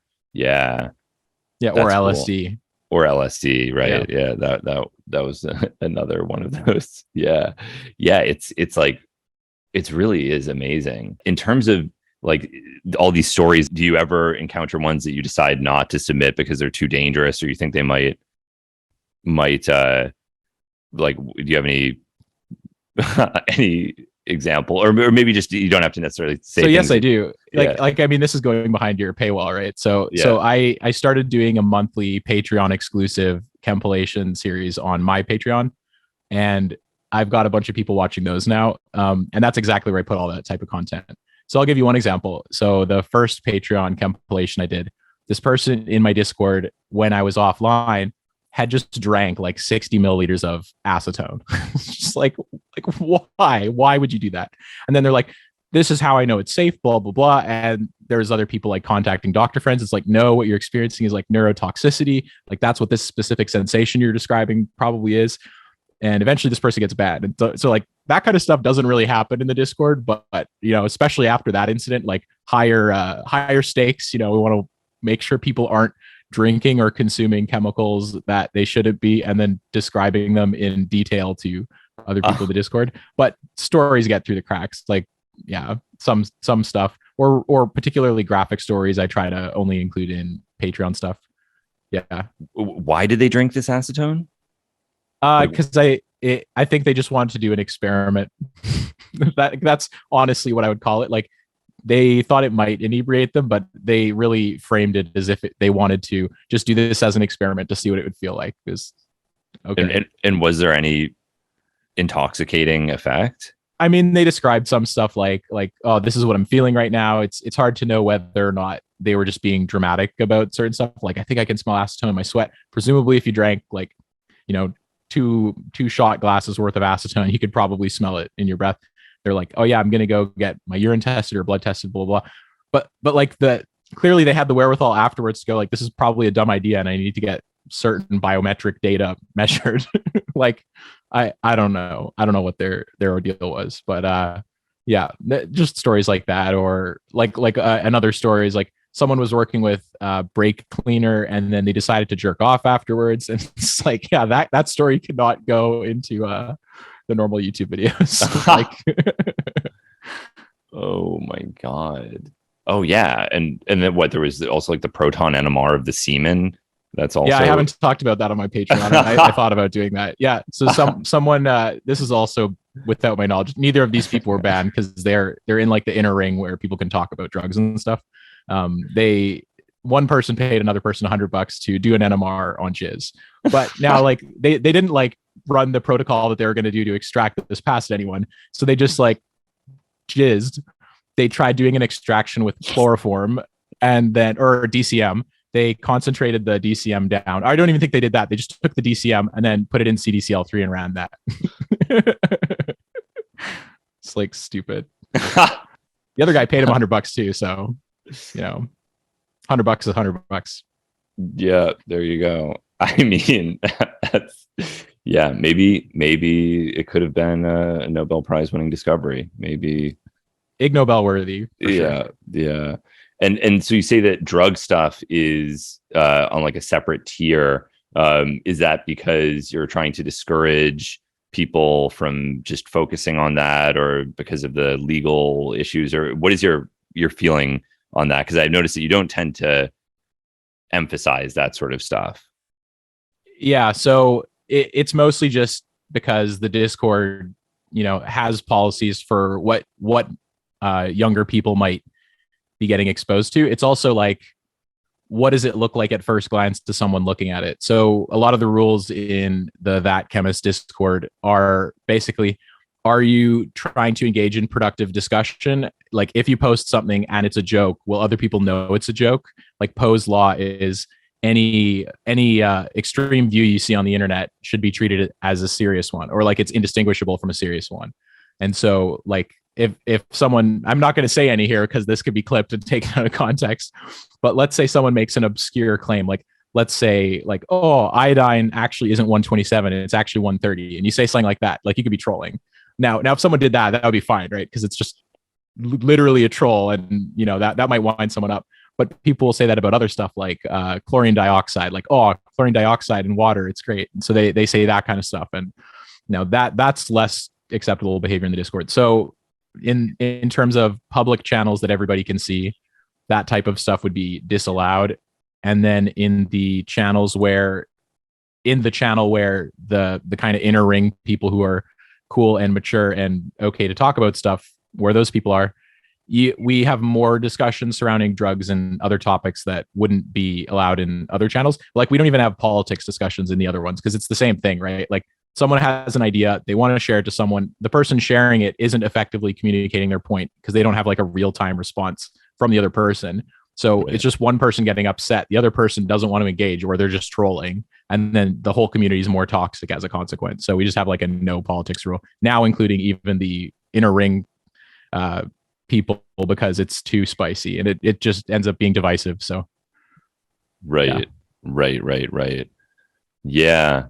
I mean, I guess the only issue that I see with the chemistry stuff is when people are not actually interested in the chemistry, they're only interested in making drugs, yes. Which is also at least superficially okay with me. The difference, though, is I have no interest in teaching somebody who doesn't have any interest in chemistry or any interest in dedicating time to learning something. Like I'm not going to walk somebody through how to, extract DMT from a plant or something like that. It's first of all, because it's so easy that if you're at the point where you're asking somebody to spoon feed you that information, it suggests that you're not very committed and probably more likely to hurt yourself, because then, it's like, I don't want to explain to somebody why it's bad to get aqueous KOH in their eye or something. Like if you're at that, if you're on that level, then it's probably better to just not be engaging with somebody about how to make substances. And that, and I feel bad because that is on one hand, that's how everybody starts. So they get motivated from some sort of interest. Yeah. So it's like, when I was in high school, that was kind of the thing, like, oh, can I extract salvinorin A from salvia, and learning recrystallization and learning these processes. And was it because I was extremely interested in chemistry? Well, kind of, but also I wanted crystals of salvinorin A, and the two were very interrelated. So I understand how that can be the seed of something that can become a more mature and holistic understanding of chemistry. But at the same time, it's tricky. I don't have like a good answer to it. And tell them to watch your show. Like, I thought your show is a really good way to get people interested in the actual chemistry and the drugs. Like there isn't another show like that features the chemistry legitimately, but I would still recommend it to like friends and family. Like I think I recommended your show to like at least 10 people who actually watched it. Like it's pretty awesome. Yeah. Oh, I appreciate that. And yeah, it's kind of amazing to me. Like I was working at National Geographic years ago on this extremely bad documentary about Alexander Shulgin. And it was like, oh, really? Yeah. I mean, it's certainly, considering like how good the interviews were for the documentary, it just, these executives at National Geographic totally ruined it. And they were trying to film these reenactments of Shulgin synthesizing mescaline. And they're, consulting me like, well, how do we, what would be a good food coloring that we can mix around and it will look like making mescaline? And And I was like, well, what you could really try is, mixing 3,4,5-trimethoxybenzaldehyde with nitromethane using cyclohexylamine as a catalyst. And that's going to really look like making mescaline, because you will be doing the first step of the synthesis and it's not illegal. So why not just actually show the chemistry? It will look beautiful and it will be the exact thing that you're trying to illustrate visually. And I was like able to sell them on this. And they ordered, it was like at least 200 grams of 3,4,5-trimethoxybenzaldehyde and maybe, 500 milliliters of nitromethane. And they were like getting ready to do it. And then again, like some executive was like, oh my God, wait a second. We're doing actual, no, we can't synthesis. Do this. This is, we go back to the food coloring. And then, all of the chemicals just kind of, I assume somebody said, like, whatever you do not give these chemicals to Hamilton. And they just seem to disappear at some point. And I can't imagine anyone else was using them for synthesis. So that just vanished somewhere. But that's so frustrating. It was really frustrating, because it felt like, why does this need to be fake? Like, it's not illegal to make 3,4,5-trimethoxy nitrostyrene, and it would have looked perfect. And it was a piece ostensibly about that chemistry. I mean, same thing happened with Breaking Bad as well, where they, rarely did they actually show the chemistry. And a big part of it has to do with the simple fact that most of the people working on these things just don't care. Right? Yeah. They're not like thinking like, oh, that would be so awesome to really show how methamphetamine is made. And so they're kind of like not even aware of the beautiful visual rewards that could come from actually showing things the way they occur. Like that was my favorite thing in your show. And you did that for like for each chemical episode, where you're like, okay, I'm going to throw up the actual like chemical reaction scheme up here, and I'm going to like show the mechanism. It's like, oh, that was like such a good payoff. I know like non-chemists probably don't dig that, but I was like, this is like peak chemistry TV right here. So good. Well, and then also, it also felt like, for me to be proud of it, it had to be real. Like, it's, like I could, of course, if I were showing a birch reduction, I could put blue food coloring in water and maybe no one would know the difference, but I wouldn't be able to feel any pride in having filmed it. It would just feel like part of the challenge that made it fun was to actually show everything and ensure that it was real. And then to give people that triple representation of a chemical reaction, because you had the visual representation in terms of like what the reaction looks like to somebody's eyes, then the verbal description of the reaction, and then a diagrammatic mechanistic explanation, so that you get 3 layers of understanding of the reaction as it happens, which I think is like just from a pedagogical standpoint, is a good way of representing these reactions, because you often only get one of the forms. And all of them are really interesting to see simultaneously. And if you could then add smell on top of that, then you'd really the heat of the reaction. Hamilton Morris 4D. John Waters has a movie that's like a smell-o-vision movie, where each audience member would be handed a scratch and sniff card, and that at various points in the movie you scratch the card and you'd smell it. I went to a screening of it once, and it was really cool actually to introduce that. I'd love to see it. That would be really cool for a conference talk. Like, that would be like the best conference talk ever if you did that for like a TED talk or something. Like, oh, it'd be so good. Oh man. And so with all the sulfur compounds, you must have encountered some really horrible smells. Yeah, for the most part, like, they weren't too bad. Like thiocarbonyls, okay, a couple thiocarbonyls are bad, but like I was mostly making thionoesters, so it's like an ester, but the carbonyls were replaced with a thiocarbonyl. Right. Those weren't that bad. Some people that I've worked with dislike them a little bit. For me, they're like nostalgic of my early research experience, so I don't hate them too much. Now, like Lawson's reagent is pretty bad. Thioketones, certain thioketones especially, are like the worst. Thioacetophenone is one of the worst smelling compounds I've ever smelled. Thiopropionophenone, similar. Thiobenzophenone is also horrendous. but it's so beautiful. It's like this dark blue, incredible looking complex, like my Patreon blue background. And even the image that I like stamped my current channel logo out of is from a solution of thiobenzophenone in pentane or hexane. And it's just so beautiful. Like literally the first time I made it wasn't to make the CF2 analog. It was like, I've seen a picture of this on Wikipedia. I want to see it in real life. So I did it. And it was like so satisfying. But man, some of the sulfur compounds really stink.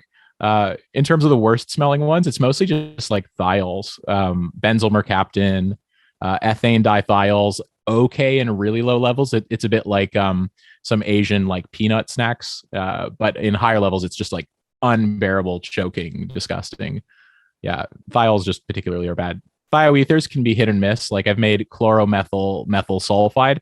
That was like rotting cabbage, but also just way worse, way worse.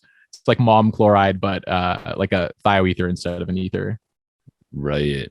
That was pretty bad. I remember years ago attempting to synthesize thioacetone specifically because I'd read that it was the worst smelling chemical in the world. And I thought, okay. And this was a really long time ago, probably 15. I was maybe like 22 or something, quite a while back. Okay. And I thought, okay, I'll just mix Lawson's reagent with acetone. And even if it's at room temperature, just like outside in a bucket. And I thought, even if it's a 0.0001% yield, if this is the worst smelling chemical in the world, surely I don't need to, reflux it to get any reaction. But I don't think I got any thioacetone, or if I did, it must have immediately polymerized or something. Because I think it just polymerizes to some like polythiophosphonate junk. Yeah. And so if that's the case, then how is it that people have successfully produced the monomer? So I've made small amounts accidentally before. One time I made the trimer of thioformaldehyde. I was trying to do some chemistry where like I could like lithiate or put a carbocation on it instead of one of the CH2s there. And that trimer of thioformaldehyde just like cakes onto glassware and it would not dissolve in anything. Like I couldn't burn this stuff off. So eventually I got to the point where I tried putting nitric in it and that still didn't do anything. And so I'd put a bit of acetone in it and you have an acid, the trimer of thioformaldehyde and acetone. And presumably at this point, you can have some exchange because just within seconds of doing this, I had one of the worst sulfur smells I've ever had. And I was like, oh crap, I think I just made thioacetone. Quickly put it down the drain, rinse it out as quickly as possible so no more forms. And it smelled pretty bad. There's one guy on YouTube who's made it. Normally what you need to do is just like crack the trimer. So you make the trimer of thioacetone. And I think thermally you can reverse it to the monomer, or maybe you still need like a Lewis acid or an acid catalyst, but you can make it. And based on what I've smelled from that and other thioketones that I made in large amounts, they're just so bad. Like burning dead tire skunks, like just way worse than words can describe. And do you think that the smells truly get worse as you descend the periodic table? Like, do you think that these tellurium compounds will be even worse, like telurioacetone? From what I've heard, they are. I haven't made a selenoketone. I don't even think I've made a selenocarbonyl, but in my experience, moving from sulfur to selenium, things do get worse. Like Woolen's reagent, it's probably just because it makes some hydrogen selenide, but it's awful. Like hydrogen selenide is the worst chemical I've smelled because not only is it awful and unpleasant, but it like attacks your throat and that lasts for like days, like a day or two. It was not a good experience. I've had a couple selenium compounds which smell really good, like SeCF3 compounds, SeCF2H, SeCF2CF3, really fruity and pleasant. Like with a slight weird, like with a very, very slight weird, but mostly really good. SCF3, same thing. Like they smell incredible, like fruity and amazing, really, really good. Huh. Yeah. So I think probably for at least the chalcogens, as you move down, things do tend to get worse. Tellurium breath is like a running joke, right? Like in most chemistry circles, you hear about the person, they work with tellurium once and everybody can smell it for like the next week. So well, I wanted to substantiate some of that because there's even this claim that Linus Pauling would attempt to frighten collaborators by saying that they would have to do tellurium chemistry and that some chemists had killed themselves after working with tellurium because they smelled so bad they had to leave society and they who are so overwhelmed by the isolation of their horrible smell that they took their own lives. And outside of this Linus Pauling claim, I've not been able to find any direct evidence that anything similar to this has ever occurred. And it makes me wonder how much of it is this sort of chemistry lore where people... Some of it for sure. Yeah. Because Linus Pauling's also the vitamin C guy, right? Yes, yeah, he is. Yeah, okay. Well, I mean, he's already on the naughty list, so... Yeah. He did. Yeah, he would be... I wonder what he would be like in today's climate, like if he would have been vitamin C for COVID or something like that. He would have probably been even worse. Yeah. But the smell thing is real. Like there's certain health disorders. Like there's this one, someone, actually one of my patrons was saying that there's this disease where your body isn't able to convert trimethylamine to trimethylamine N oxide. And so you just smell like fish all the time, everywhere you go. And you get used to it because you're just kind of exposed. So you can't necessarily smell the fishy smell. And you can do these like exclusionary diets where you can prevent your body from making most trimethylamine. And that's kind of like it. And there's no ways to like treat it with any drugs currently. And for those people, it's just like, what do you do? It's like, you could just like cake yourself in other clones and stuff. But, usually when you try and mask an amine, it doesn't smell like the new smell. It just smells like amine and the other thing. I guess you could use like some kind of like acidic lotion all over your body or something constantly. It's even your breath. Like it's even in your lungs. So you're breathing out trace amounts of trimethylamine that are enough for people to smell. Yeah, that's rough. That's super bad. Yeah. Yeah, I'm preparing to do this tellurium chemistry at the moment, psychologically preparing because unfortunately dimethyl ditelluride is not commercially available. That's probably good. Yeah, that sounds so I can't use the same synthetic route that I used in the selenium chemistry. And so my plan now is to make, an aromatic Grignard reagent and then react that with tellurium metal and then get the telluriol, the aromatic telluriol. Yep. And then the problem with those is that, well, first of all, I have a feeling it is going to smell absolutely revolting. Like I think this is going to be bad. And because the methyl aromatic selenium, which is less volatile, presumably, was one of the worst things ever. And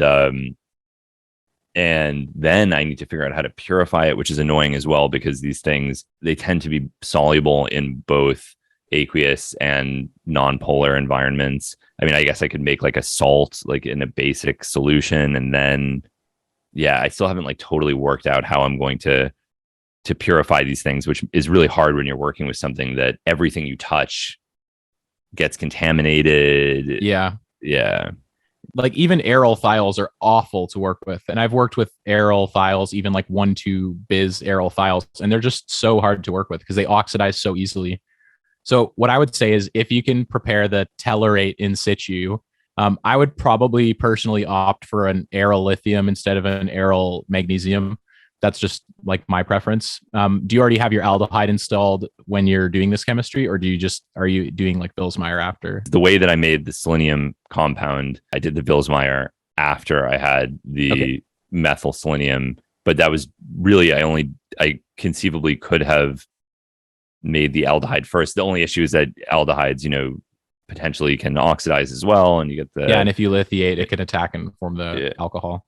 I would say doing the Vilsmeier after is probably a better idea. But so I would say like lithiate trap with metallic selenium. There should be some literature precedent for aryl, or I guess not selenium, tellurium.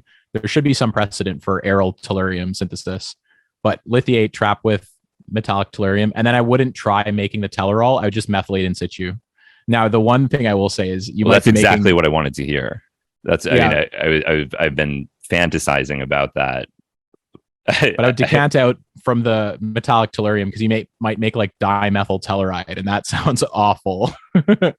What you just said would be a million times better than purifying at all. Yeah.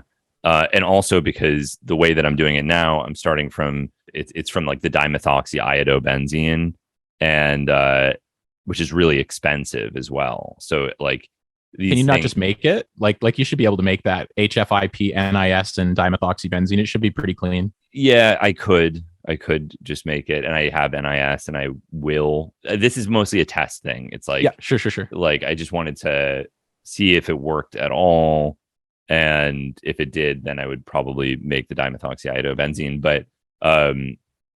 But it would be way better to just start with the dimethoxybenzene. You should be able to lithiate directly. Yeah. Yeah. Like you could probably do N-bule, T-meta, or T-bule if it really push comes to shove. Like, well, that's what I did last time. So yeah. Did you? Okay. Yeah. So that definitely worked really well. And then if that would just react with metallic tellurium, and then I could just add base and well, you shouldn't even need the base because it should still be the tellurate, right? So you all you'd really have to do is just dump in your methylating agent or whatever alkylating agent, then you should be set. I'm tempted to try that. Yeah, that seems like a better way, a much better way. Decant or cannula the solution just to get rid of the tellurium metal that remains first, just for your own sake. Like I think having any tellurates besides the ones that you want to be dealing with in your flask is just going to make the whole thing a lot better. Like I think like if you're doing this like gram scale, I don't think you really want a gram of dimethyl telluride. Like that's probably pretty effing toxic. And then in terms of preventing the oxidation, is there anything beyond doing it under argon and being fast? Yeah. I would just say do it under argon or under nitrogen, and like have a balloon, like not just like an argon flow, but when you're adding stuff in, just under a constant flow of argon. And then when you're adding in your methylating agent, you could do it through a system that's already fully purged with argon. Like, I don't know if you've seen those glass adapters where you just put like a septum on either side of a glass adapter. You can like purge that with argon. It could be all under argon. You take your needle with your methylating agent from a septum, that's all under argon. You put the needle into the double system, and then it's like fully under argon till you add it to your second flask, and then you can push the needle further through the second septum into your final septum so that there's like no time where it's exposed to air. So you can take this like double septum setup and even put your needle in through that when you're drawing it from the container, and then the needle just stays in between, depending on how air sensitive your stuff is. In my mind, for this type of chemistry, I haven't worked with tellurium, so I don't know quite how bad it is, but I would at least err on the side of caution, just say air-free techniques as much as possible. Right. Yeah. Right. That's a good idea. Wow. Okay. All right. I'm going to revise my process. This is good to have this conversation. I'll let you know. I'll send you some of the information about this project, because I'm curious about that'd be cool. Your perspective on how best to do this. This is actually something I wanted to film as well. Well, thank you so much for taking the time. And I look forward to your future videos, and thanks again. Thank you. Yeah, at some point I have some more good stories for you, but I think we'll have to save it for another time. We'll do another one. Once I do have a podcast, would you be happy to be a guest? Of course. Yes. Yeah, absolutely. Oh, awesome. I look forward to it. Yeah. No, I'd love to. Thank you very much, Hamilton. I appreciate your time. Yeah. And I'll talk to you later.